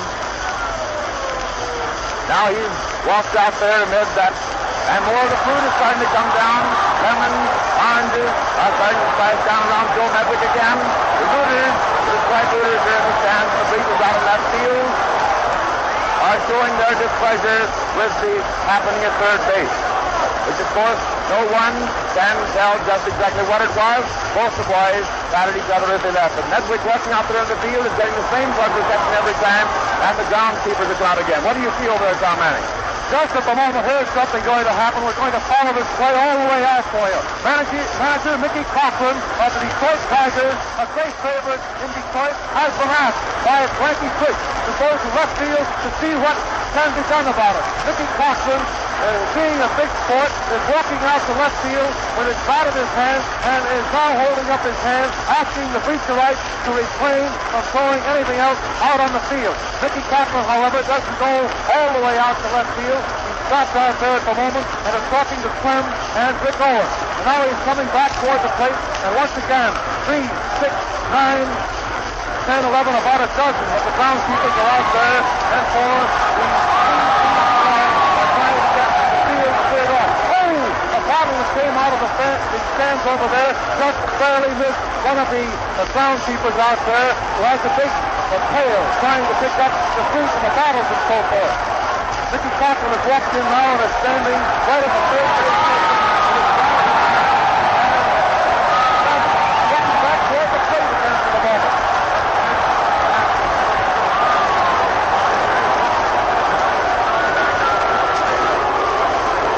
All right, we'll get it for you as soon as we can up over the side here. Doug Landis now, who is commissioner of baseball, still up in his box and has called Joe Medwick over to his box. Joe Medwick is coming in from left field. All of the Cardinal players are running in, all going over to Landis' box, but they are stopped at the line by the umpires. Joe Medwick now is over with his cap off, gentlemanly, standing there talking to the commissioner of baseball. The photographers are standing out there in the field. They've climbed over the barrier, and they are taking pictures of Joe Medwick and Frankie Fish as they stand there talking to the commissioner of baseball, Judge Kennesaw Malvin Landis, who's occupying a box along the first baseline. Mickey Cochran has also walked over and is in the conference now. Greenberg has also come over. The umpires are walking over now. Let's see. Clem has gotten over to the commissioner's box, and the commissioners are doing all of the talking at the moment with Medwick, Fish, Cochran, and Greenberg all standing there with their arms around in a close huddle so that no one except the umpires and the players will be able to hear what the commissioner has to say. He's waving his hand up in the air now like an umpire would say to get out of the park or something. But Frankie Fish is saying something back to him. He's pulling up his trousers as he walks away. I believe that it's not official as yet that Medwick is out of the game. That Commissioner Landis after his conference. Ladies and gentlemen, we do not say that Commissioner Landis has put him out because that is not official. But after the conference, at the box, of Commissioner Kennesaw Malvin Landis, Joe Medwick walked to the Cardinal bench. We think that the commissioner has ordered Frankie Frisch to replace Medwick in left field. That is at least our observation from our broadcasting position. And now for the benefit of our thousands of friends, perhaps, who would like to catch up those who are just getting home from work, I want to tell you that in the first half of the sixth inning here, the score, the St. Louis Cardinals of the National League 9, Detroit Tigers, nothing. It was in the sixth inning. Joe Medwick drove the ball into deep right center field. The ball turned off the barrier out there, and it was a close play at third base. Joe Medwick left his feet and slid into third. He and Merv Owen, the Tiger third baseman, both fell to the ground. They got up and squared off. The players stepped between them, and when Joe Medwick went out to play left field for the Cardinals, he beat the right. Threw everything that they had. Many of them were carrying lunches. Threw oranges, apples, bananas, and sandwiches of every description and of every make out on the field, including a lot of pop bottles. The field was cleared off several times, but Senator Martin Landis, after conference, has ordered Joe Medwick out of the lineup, and Chick Bullock will play left field. You know, Dizzy Dean will be allowed to take a few moments now to warm up after this long delay. And the first Tiger hitter in the sixth inning will be manager Mickey Cochran. And here is Ford Bond to tell you about the Tiger half of the sixth. The score, St. Louis 9, Detroit nothing. Ford. Tom, that's the first time that Judge Landis ever participated in a decision in a game since his ascension to the Half League of Baseball. Here's the pitch. A strike called on Mickey Cochran. Judge Landis making the decision down here, standing up in his box with the managers before him and the two players who were concerned in the disruption at third base. Making the decision, sending Medwick out and pull us in. Here's the next pitch. He tracks the fly out into right field, and Rothrock going back to the line makes a nice catch of it, making it 1 out. You know, we're in the last half of the sixth inning.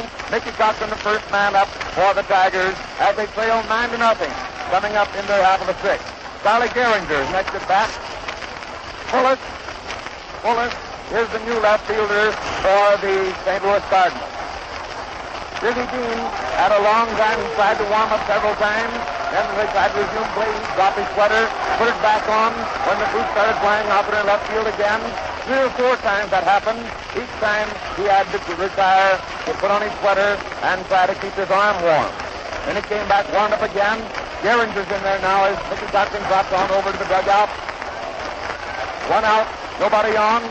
Here's Gehringer's bat. Here's the pitch. A ball strike. Cutting in there, swerving in and cutting the outside corner. Strike 1 on Charlie Gehringer. He has his bat back on his shoulder. Puts it up again. Here's the wind-up. The pitch. A bounder down the short. DeRocher takes it, shoots it over to first, and he's out. A beautiful pickup by Leo DeRocher. And the crowd is applauding him here. He made a beautiful pickup of a bounder coming in fast on it, shooting over Rip Collins for the second out, retiring Charlie Gehringer. Bruce Goslin. Big old Goose from Salem, New Jersey comes in there now, taps the rubber, pulls it his cap, and swings his bat a couple of times. Then wipes the full length of it after getting his dirt on his hand. Here's the wind-up. It shoots in. He tracks the fly. It's coming over here. Just to the line. Rip Collins is back under, crosses the line, and has it in the net for the third out. All right, Tom Manning, come right in. No runs, no hits, and no errors. Mickey Cochran first up, wide to Rothrock. Gehringer comes out to Rosie to Collins. And that British shortstop of the Cardinals came in and threw a big hand from the Tiger Rudy there for that slow play. It was a slow boundary. Came in fast, scooped the ball up, and hooked it underhand over the first just ahead of Gehringer. Bruce Goslin then fouled out to first base from Collins. No runs, no hits, and no errors. He has completed 6 innings of this 7th game of the World Series. The St. Louis Cardinals have scored 7 runs in the 3rd inning and 2 in the 6th. The score at the end of 6 innings, St. Louis 9, Detroit nothing. Tigers started Ocker this afternoon, and Blow, Offset, and Bridges came in as replacements in the 3rd inning. Bridges is still in the box. A little right-hand curveball artist who had pitched that brilliant ball throughout the American League campaign. The boy who pitched that grand game against the Cardinals the other day. He was in there this afternoon, and Ernie Orsatti will lead off for the Cards in the 7th. Ford Bond. Ernie Orsatti has stepped up there to the batter's box now. Harry Geisel. He's up at the plate. Questioning from over. Here comes Bill Clem over to get a piece of paper. Yes, that was what was wrong here, delaying play as we go into the 7th inning. Bill Clem had trotted over, and he's down here talking to one of the coaches back here on the line who's raced back into the dugout. Now Bridges still winding up with Mickey Cochran as Orsatti has stepped away from the plate. Bill Clem is walking slowly across the diamond. He's umpiring at third today. Tommy Bridges, whom Tom Manning was just speaking about, pitching grand ball since the 3rd inning, pitching nice ball. He did a grand job on Sunday. Joe Medwick has been taken off the bench and is retiring to the clubhouse. Theo DeRocher tapped him on the back as he walks across. And we have 6 members of the Detroit Constabulary escorting Joe Medwick around there on the stand. Evidently fearing that the ire of the fans here in Detroit would lead them to some rash act against Joe Medwick. Yes, we have another regiment joining them over, and 2 of them leading the Tiger dugout, with one of the policemen motioning to the fans to sit down. As they walk over there, go down through the Tiger dugout and back under the stand. Joe disappearing under there as the police accompany him. Now in across Addington there, Bridges is facing him. Here's the wind-up and the pitch. A high foul into the press box, back of third base. For strike 1.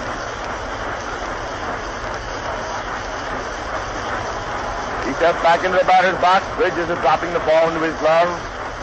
As he looks down to Mickey for the signal, the wind-up. Shoots it across the plate, but it's high. Inside, driving the left-handed batter away for a ball. Ball 1 and strike 1.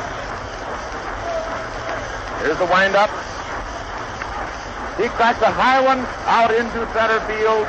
White is under it, maneuvering around, and has it for the out. Ernest Orsatti retires, and Leo DeRocher comes up next. DeRocher, the captain and snappy shortstop, one of the most graceful shortstops and probably the finest short ever witnessed in the sport of baseball. Comes up there now, bat right, strikes the rubber, faces Tommy Bridges, who's blowing on his hand down there as he gets the signal, then goes into his windup. Here's the pitch. He cracks one hard out into deep right center. He's rounding first. White is chasing the ball. It bounds off the barrier. He goes on down to second, round second, going on down to third. The relay in into Gehringer taking it, and he's on third base. A 3-bagger for Leo DeRocher. 1 out, and Leo DeRocher on third.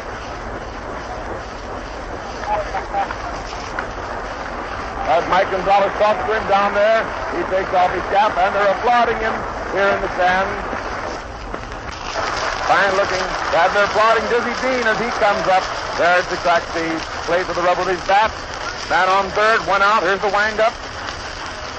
Here's the pitch. A foul back into the screen, back of home plate. A new ball goes into play, and Tommy Bridges starts breaking the cover and dirtying it up to his satisfaction. He comes up there, throws the rubber again. Bat on Dean's shoulder. Here's the windup and the pitch. A bounder down to third. Marvin holds him at third, then throws Dean out at first. Owen holds DeRocher on third, then makes the foot out, throwing over to Big Hank Greenberg. 2 out. Leo DeRocher on third base, and Peppery Martin, little old Pepper, down here, wiping his hands in the dirt behind the plate before he comes up and adjusts his belt, pulls the peak of his cap, and steps into the batter's box. Taps the old rubber plate down here as Bridges goes into his windup. Here's the pitch. A strike called. Dean just slipped that outside corner to the right-handed batter. Stretch, and then a windup, and the pitch. Attempts to bunt, and it's a strike. Strike 2. Umpire Harry Geisel holds up his hand, showing the count. Strike 2 on the batter. Mickey gets up after giving the signal. Here's the windup. A grounder down to Charlie Gehringer, second. He stops it at the moment, and the runner is safe at first on the error, scoring Leo DeRocher with the 10th run of the ball game. 10-0 favor the St. Louis Cardinals. The error on Charlie Gehringer. Jack Woodrock follows Martin in the batting order of the Cardinals. He steps up there now batting left. With Pepper Martin on first. A run in. 2 out. Here's the pitch. A ball. High and outside to the left-handed batter. Ball 1 is the count. 2 out. And Pepper Martin on first. And a run in. 10-0 now favor St. Louis. A firework first. But Pepper is back there with his foot up against the bag. Falling around trying to keep his balance. Before Hank Greenberg lets loose that ball, throwing it back to Bridges. Then again he takes the lead off first. Dancing around down here. The pitch goes down. Mickey begs it down, and it's filed down there to second hand. He saved it. Rolls just off the bag. Rogel goes over and takes it. They're scoring it as a stolen base. The runner coming in hard at the same time as the ball. The ball rolling with it. Scoring that as a stolen base for Pepper Martin. Jack Rothrock down here at bat. Bridges back up on the mound. Glances around a second and shoots the pitch, and he drives one high out into deep left center. Goslin chasing and goes over his head. Martin coming on in. Rothrock is rounding second. Goslin makes a throw in, and it's a 2-base hit for Jack Rothrock, scoring the 11th run of the ball game. 11-0 in favor of the St. Louis Cardinals. Greenberg takes the toss from Rogel, who got the throw in from Goslin. Rothrock now on second, and Frank Frisch at bat. Here's the pitch. He backs hard at the first, and Marborn goes back under the foul. Way back up third, goes back under it fast, but doesn't quite catch up with it, and it's dropped for a long strike. Strike 1. Frankie steps out of the box, wipes his hands with dirt, rubs them on his trousers, runs one hand the length of his bat before he comes back up there to face Tommy Bridges, who has the signal now from Mickey Cotton, who straightens up, throwing the rubber, going to his set, glances around. Here's the pitch. He backs one high out into right field. The Pete Fox is getting under it and has it for the out, retiring the side. Come in, Tom Manning. In the Cardinal half of the 7th, Tony Orzotti was pushed up and flies to White. Leo DeRocher turns triple. Dizzy Dean bombed out all to Greenberg. Pepper Martin hit a ground ball to Gallagher. Gallagher fumbled the ball, getting an error, and DeRocher scored. Jack Rothrock at bat. Pepper Martin stole second. Rothrock then got a hold of one and drove it against the barrier in deep left center field for 2 bases, sending Martin across the plate. Frisch slides to Fox. 2 runs, 2 hits, and 1 error. As we go into the last half of the 7th inning, score is St. Louis Cardinals 11, Detroit Tigers 7. Always up for that old 7th inning stretch. The Tigers coming to bat, and Billy Rogel. Tigers shortstop, left-hand hitter will be first up. Dizzy Dean, you know, and Bill Delancey form the Cardinal batters. Bill Rogel has picked up Bill Delancey's mask, and Bill puts the ball out for second and takes his mask and is ready to go. The Tiger half of the 7th inning. 4th ball. Bill Rogel, shortstop from Springfield, Illinois. Batting now for the Tigers as we go into their half of the 7th. Dean is down on the mound getting the signal from Bill Delancey. He goes into his windup, and here's the pitch. He swings out of it, fouls it. His foul goes bounds back to home plate. Bill Delancey. I thought the ball had gone up into the air for the moment. Started tugging his fast before he realized the ball was down on the ground. Other guys have stepped out and dust up the plate. Bill Rogel takes some dirt out of his heels. Stepped up there again, pulls at the peak of his cap. Faces Dizzy Dean, who's out there on the mound with his characteristic stance before he goes into his windup. Here it is, and the pitch. A foul pops up into the hands of Leo DeRocher. They're short for the out. 1 gone. First batter up, popping out to Leo DeRocher. We have Hank Greenberg, the Bronx boy, New York City, up there for the Tigers. Down here, kicking hard to dirt. He bats right, kicking hard to dirt down the batter's box. Here's the pitch. A strike. Call, slipping the inside corner of the plate to big Hank Greenberg, who's batting right. Nobody on, 1 gone. Here's the windup in the pitch. He offered hard at a A throw ball, but it goes sailing over the line, foul, and it's just a long strike. Strike two. The roar of the crowd thinking it was a home run. It shot straight out that left field line. But it was serving foul all the time and wheeled across there. And he's up there now with strike two on him.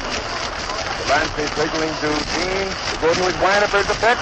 He swings hard, going down the other strikeout route. 2 out. Greenberg retiring one, swinging at one with plenty of hop and plenty of break on that curve. Marvin Owen, the third Tiger batter up in the 7th inning. The score 11-0 in favor of St. Louis. They made 7 runs in the 3rd, 2 in the 6th, and 2 in the 7th. Here's the pitch. A ball, too low. Fancy tosses about against the team. Actually steps into his catcher's mitt, gives the signal. Here it comes. A ball. Ball two again. Too low to Marv Owen. Delancey walks her out in front of the plate. Before he shoots it out to Dean again. He's standing there motionless, then goes into his windup and he gets the signal. Here it is. A bounder down to Frank Baker, takes it to the edge of the grass, shoots it over to Collins for the out. Retiring the side. 3 up and 3 down. Come in, Tom, man. No runs, no hits, no errors. Vogel pops up to DeRosa. Greenberg struck out. Marv Owen founded out first to Collins. The World Series broadcasts are brought to you through the courtesy of the Ford Motor Company. They're sent to you directly from Maven Field, Detroit.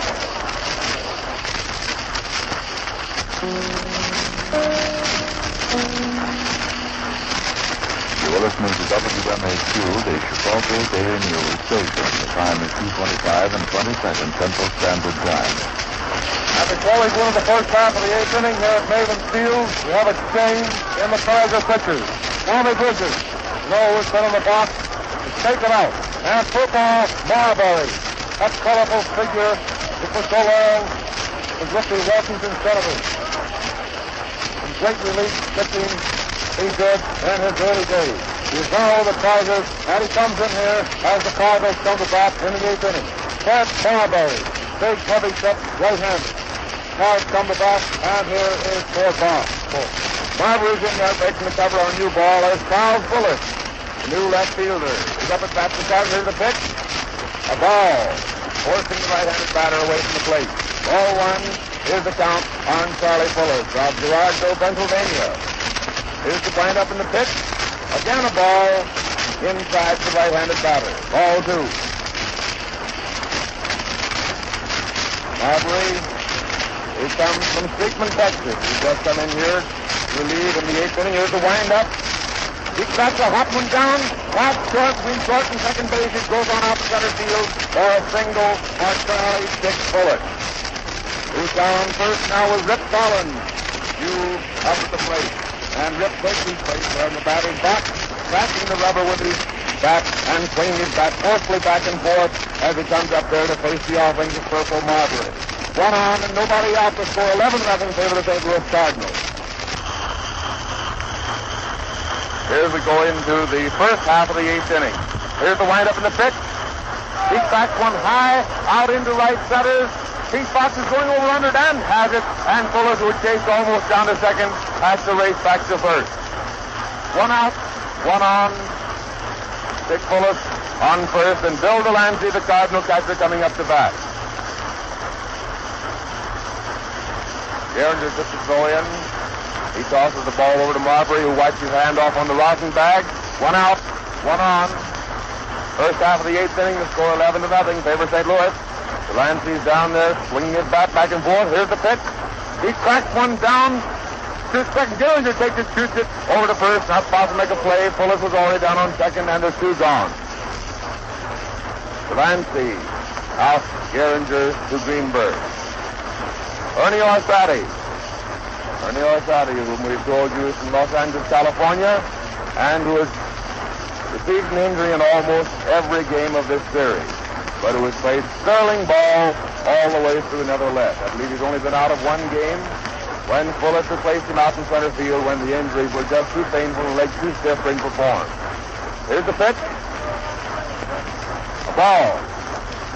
Low, almost in the dirt. Cochran picking it out of it. Dick Fuller down on second. Marbury glances around at him.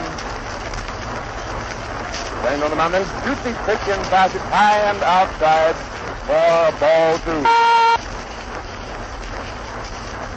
Purple Marbury again wiping off the cover of the ball. He steps up there to throw the rubber. Looking around hard at Dick Fuller and the pitch. A ball three. High one and inside. To Ernie Orsatti, who bats left.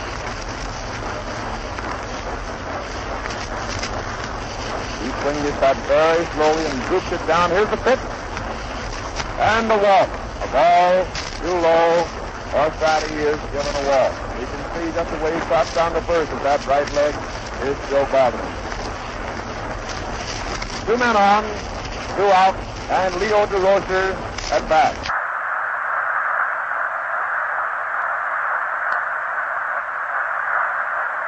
Pitcher now is Marbury. Marberry. Marbury is pitching. The man up at bat right now is Mr. DeRocher. Man on first, the man on second, 2 down, and strike one has been pitched to DeRocher. He'll wait for the next one. Oops, that one almost hit him. Came in close. He ducked away from it. A very nice catch by Cochran that time to keep it from being a wild pitch. Very nicely caught by Cochran. Here it comes. That goes the ball bounding back towards second base. It's taken for the force of Orsatti. That retires the side. In the 8th inning, the first half of the 8th, and we have in that place for the Cardinals no runs, 1 hit, no errors, and 2 men left on the base. Starting to play in the last half of the 8th inning. Man coming to bat is Fox, the right fielder. Mr. Fox is down there ready for the ball to be pitched down to him. Dean pitches it down. Fox lands it out toward left field. The ball lands way back in the corner and left. It's being taken out there and thrown right down toward third base in a fast throw. The ball is stopped by Martin, and the runner pulls up on second base with his second double of the afternoon. Fox doubling right down in the left field corner on the first ball pitch. That, ladies and gentlemen, being the 4th hit off Dizzy Dean this afternoon. Now we shall see who contends to bat for Albany, if any. You know, the largest score on a shutout in the World Series was 9-0 when it was 1905. Matheson pitched that game. Right now the score is 11-0 in favor of St. Louis. And of course, these Detroit Americans want to get 1 run in at least as they possibly can here before this game ends. It's the last half of the 8th, and the man in scoring spot, Walker, is coming to bat for Marbury. Walker. Walker batting for Marbury. Walker batting for Marbury. That's up there, a right-hand hitter. Dean ready to pitch to him with a man on second base and nobody down in the last half of the 8th. Here's the pitch. First ball pitch is a long fly, way out toward left. Left fielder's after it. Fuller takes the ball, runs a few steps forward, and whips it down toward third base. So Walker is out on the first ball pitch on a high fly to left field. Next man coming to bat is JoJo White. White coming up with 1 down, a man on second. Ball has just been returned to Dizzy Dean. Dizzy's getting ready to walk toward the mound. He comes up onto the mound. No chance for a windup. There's Fox over on second in scoring position. White, the left-hand hitter. Dean stretches, looks toward second. Here's the first pitch, and White takes it for strike 1 called. Just above the hit on the outside corner. 1 strike to White. Fox taking his lead at second. Nobody seems to be bothering him at all. White again swings in close to the inside line of the batsman's box. Puts the bat back onto his shoulder, but the way he has changed bats, he hasn't had a hit this afternoon. Instead of using the black bat, he has a nice new weapon. Here's the next pitch. The ball is called for a strike. Catching the corner on the inside just at the hip. Strike to the JoJo. He was hitting 158 at the start of this game as far as his series hitting is concerned. That has dropped considerably so far with 3 pitches to play and no hits this afternoon. Here's the pitch. He takes a swing at it, and it's called the right 3. You're out. White swings at it for strike 3, and that brings Dizzy Dean's strikeout record and the record of hits off him to be the same. 4 strikeouts, 4 hits off Dizzy. Mickey Cochran comes to bat. The idol of the Detroit fans, a great ball player. Steps up there, left-hand swinger. Man on second with 2 down. He hits the first ball way out toward right field.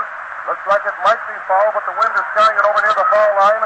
That is taken care of very nicely by Mr. Rothrock on a fly in foul territory, which retired the side in the 8th inning. We have the Detroit Tigers making no runs. There was one hit. There were no errors committed, and they had one man left at the bases. Ladies and gentlemen, the broadcasts of all the World Series games this year have been sent to you by the Ford Motor Company, Mr. Henry Ford, Mr. Edsel Ford, and your local Ford dealer, producers and distributors of Ford and Lincoln cars and Ford trucks. I hope you have enjoyed these games. We're starting the first half of the ninth, ladies and gentlemen. First man coming to bat should be up here in just a moment for the St. Louis Cardinals.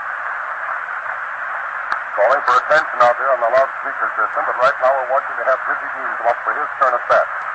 All right, starter is pitching. Hayworth is catching.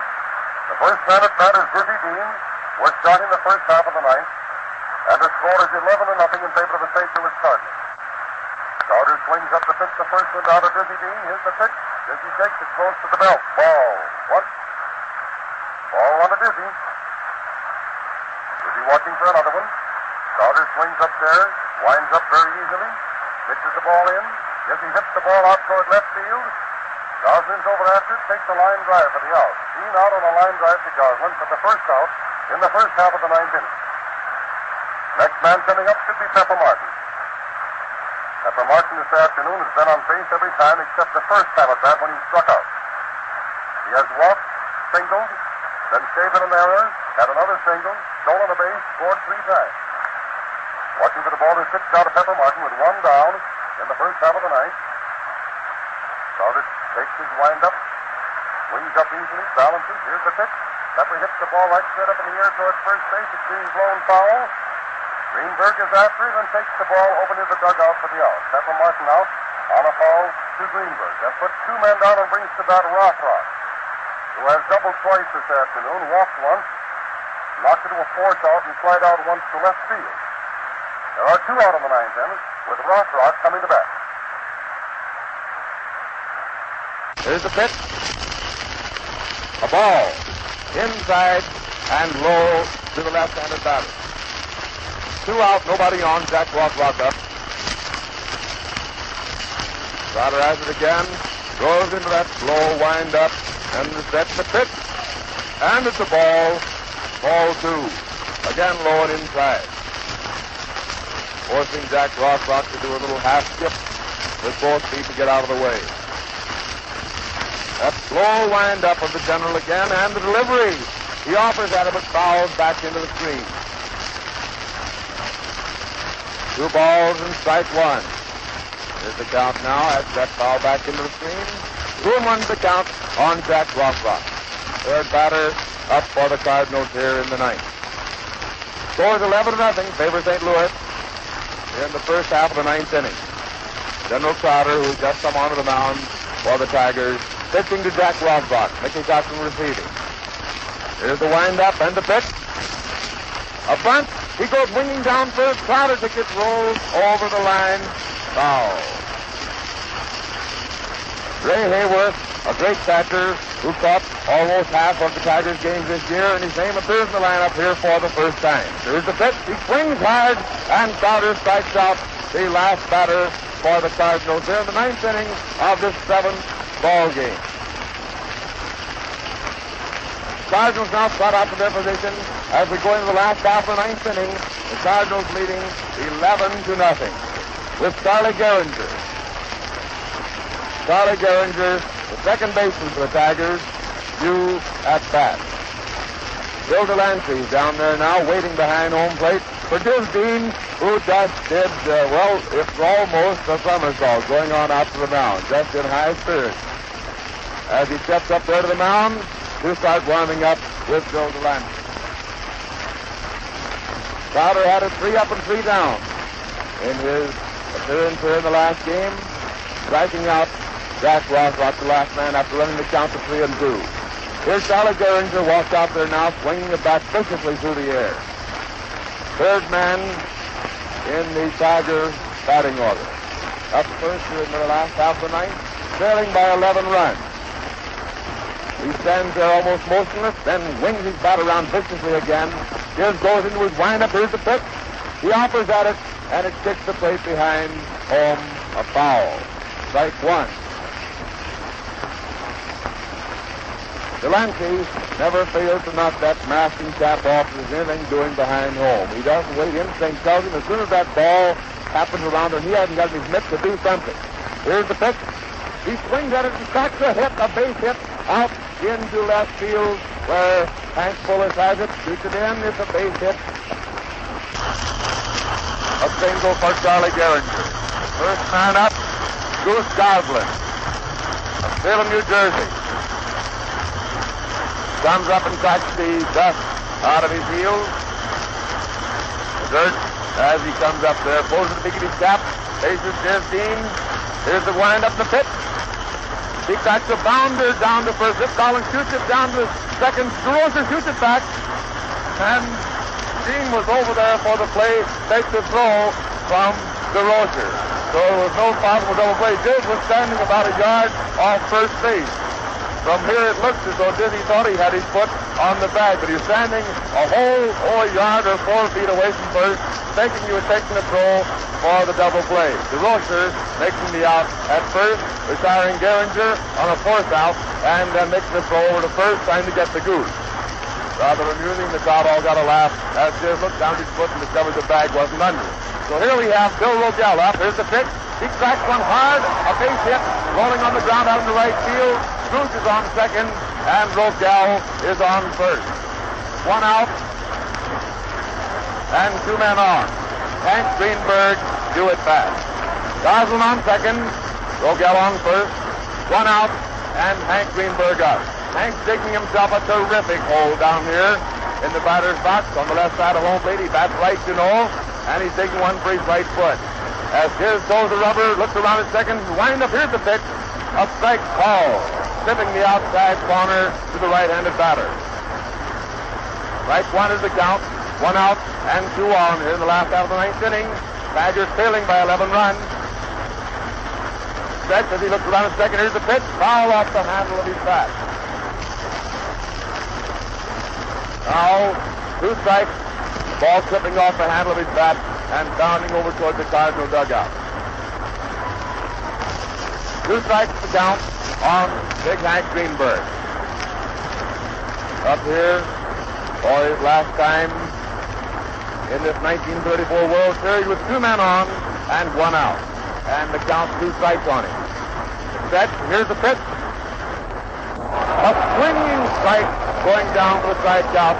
And Big Hank, the first baseman from New York for the Detroit Tigers, takes the long walk over to the dugout. Delancey walks clear out almost the pitcher's mound before he tosses the ball to Jez Dean. 2 men are gone, 2 out, and Jez Dean is out there on the mound facing Marvin Owen. Marvin Owen, another California boy. Up here with 2 men gone, 2 on, and the score 11-0 favor the St. Louis Cardinals. Diz takes off his mound and clutches his right sleeve. Takes off his glove, walks off the mound, comes back up there again, throws the rubber, goes to his second. Here's the pitch. A drive down to second, which DeRocher takes, crosses the first for the final out of the 1934 World Series, which the Cardinals,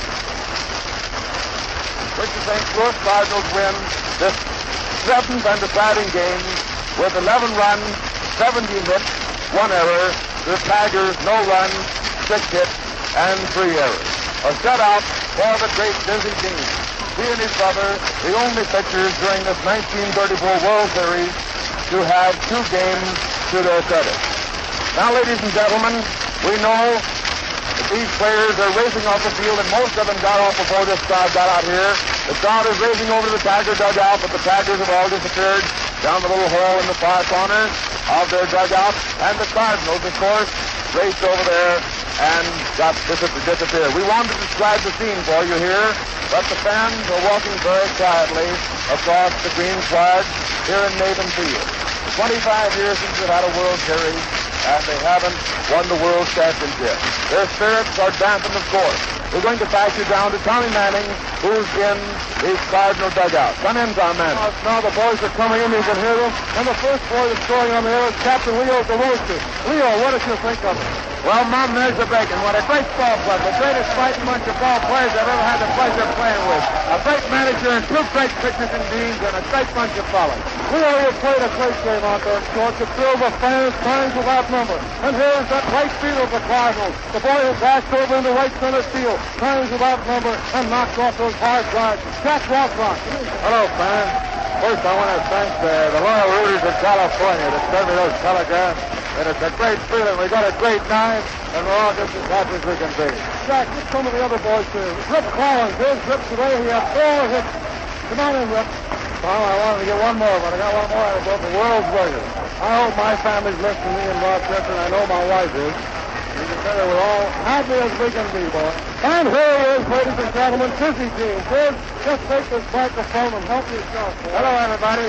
Well, the Cardinals were the champions. I predicted before the series started the Cardinals would win the North League in the World Championship, and they certainly did it. And I predicted it set out for myself, and boy, I got it. Look at this. Did you try before you went in there today? Wasn't a bit tired. I have no alibi. Not at all. And I'll say, I can't say that much for the Tigers, because they come out and alibi just after their great defeat, but they took distance from the Cardinals. And if I'd have lost the ball game, they ought to take the opportunity. Well, it's mighty nice, Brother Dick. Congratulations, old fellow. You've worked hard, and it's mighty nice to have you here at the microphone. Let's get over here and get Pepper Martin. Hey, Pepper Martin, come here a minute. Pepper Martin is trying to get himself a shower bath, but come on over. Hello, Mother, and hello, everybody. I sure am glad that we brought the old pennant back to St. Louis, and it's just wonderful. I think everybody's so happy. There's Bill Delancey, that great young catcher. You're going to hear a lot about Bill Delancey. How is it, Bill? I think this is a great series. We've got the 2 greatest pitchers in the world on our club. And here's another great pitcher. Come on in, Tex Carlton. It wasn't a great ball game that did the day. I want to say hello to my mother and father down in Texas, also all my good friends down yours. I'm happy as I can be. Leo DeRocher, I want to give you the pleasure of presenting this next ball player. Well, radio fans, I want to present to you next. Wait a minute, Leo. Fill this up now. Really do a good job. Well, I'll tell you, it's very hard to say much about this young fella. He has got what you call it and everything that goes with it. He is one of the greatest young pitchers who has ever come up to the majors in the last 10 years. I'd like to present to you radio folks Paul Dean, brother of Dizzy Dean, the man who won that ball game for us today. Hello, fans. I'm sure happy that we won the ball game in the World Series today, and I'm sure that we'll be out there fighting next year, and I hope we can win again. Thanks. Come on, Leo. Present the boy that's And I want to present the Cuban president, Mike Gonzalez. Hello, fine. I'm very happy that we champion the world. We fight very much. One of the best World Series ever saw. We fight them more than anybody ever fought the vampires, everybody else. Goodbye. Thanks a lot. And here's Dick Fuller. No. Wait a minute, we're going to get the Buzzy Wires first. Come on in, Buzzy. Hello, everybody. We're all excited here, and we're very happy that we won this World Championship. It shows the fighting spirit. I want to say a word about Frankie Frisch. He's got the fighting spirit and inspired all the players with a great spirit, and we're sure proud of him. And the Dean boys also, the George Baker job, see? All right. Hello, everybody, and Hanford, and Mother and Dad, and everybody. Goodbye. We're all excited here. Wish you all lots of luck to happy kids. Oh, man alive. I want to tell you that this is certainly something. Jack Rothrock, what do you think of it? Isn't this Bedlam? Oh, this is never saw anything like it. By God, it's a real fighting ball club, and they're still fighting. They'll go on fighting. These kids are certainly the happiest gang. We're trying to elbow our way over here to Frankie Frisch. Hundreds of photographers are here. And Don Wilson, using all of his feet, trying to get through. We're trying to get over to Frankie Frisch so that Frankie can tell you how it is to be the manager of a World Championship team. He's sitting here now with everybody popping away. It's kind of hard to get in there, but we're going to get in to Frankie Frisch just as soon as we can. Frankie, I'm in here now with one arm around him and somebody's talking to him. We're going to take, ladies and gentlemen, the manager of the World Champion St. Louis Cardinals, Frankie Frisch. Hello, everybody. I'm pretty well tired out. And gosh, I'm just tickled to death about this thing. And the boys deserve all the credit. I don't want to downplay it, but they fought and fought. They never gave up. They're a great bunch of kids. It was a wonderful victory, a great series, a hard-fought series, and the hardest one I've ever been in. And we played against a great ball club. They gave us a battle all down the stretch, and a world of credit to Mickey Compton and everyone on the ball club. Thank you. Thank you, Frankie Fish, and on behalf of the thousands and thousands of listeners, we want to take their part for a moment and say congratulations to you and to all of your boys. I'm going to turn this microphone over to Don Wilson for a moment so that we can get some of the other boys. Well, pandemonium is certainly broken loose here in the dressing room of the St. Louis Cardinals here after this game. We were in hopes of getting Joe Medwick on here a few minutes ago, but I believe he's left the dressing room. Joe? We're trying to find Sonny Orsatti. Here he is. Sonny Orsatti, ladies and gentlemen. Guys, it's too happy to say an awful lot, but we beat a great ball club, and I've never been in a ball club that's had the fighting spirit that this Cardinal outfit has. We're going to walk through here now, and we'll have some of the Detroit boys on the air for you just in a few seconds. We're going across over into the Tiger dugout, and a lot of you folks that are listening in want to hear the Tiger players, and first, Gerald Walker.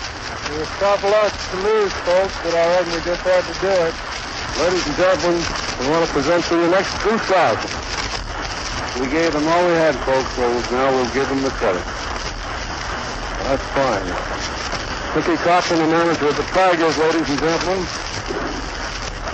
We congratulate the St. Louis Cardinals and Frankie Fish on a great series. The team is just too tough for us. Well, we get beaten, that's all. Billy Rogel. Phil. Ladies and gentlemen, Billy Rogel, the shortstop of the Detroit Tigers. Well, the only thing I can say, folks, is Dizzy had plenty. And he deserves all the credit in the world. Well, I believe that that's just about all over in the Tiger dugout, of course. The situation here, the boys are a bit downcast, as you know. They fought the St. Louis Cardinals of the National League, and today the World Series at Navin Field is over. The boys have given their all in this great traffic this year. Here at Navin Field, the series finishes this afternoon, and the St. Louis Cardinals, of course, are the National League champions. This is Tom Manning speaking, and I'm sure we've had a pleasure in bringing you the World Series, along with Graham McNamee, Fort Bond, and our Don Wilson. Don, do you have a word to say? Well, I haven't a great deal to say. I think that it's been our pleasure to hear from these very fine players, and it's been grand to see this last game in this 1934 series. This concludes the broadcasting of the World Series games, sponsored by the Ford Motor Company, Mr. Henry Ford, Mr. Edsel Ford, and your local Ford dealer. The sponsors will be amply repaid if you have enjoyed these broadcasts. Today's game writes the final chapter of the 1934 baseball season. The Ford Motor Company salutes the victors, the St. Louis Cardinals, world champions for 1934, and wishes both teams good luck in the pennant race next year. And in the meantime, watch the Fords go by. During this series, it has been the pleasure of a group of NBC announcers to present these games. Graham McNamee with the pregame pictures. Hey, Don Wilson did that job in his competent manner. Tom Manning and myself had the fun of giving you the play-by-play. This is Fort Bond signing off this game, which has come to you through the facilities of the National Broadcasting Company.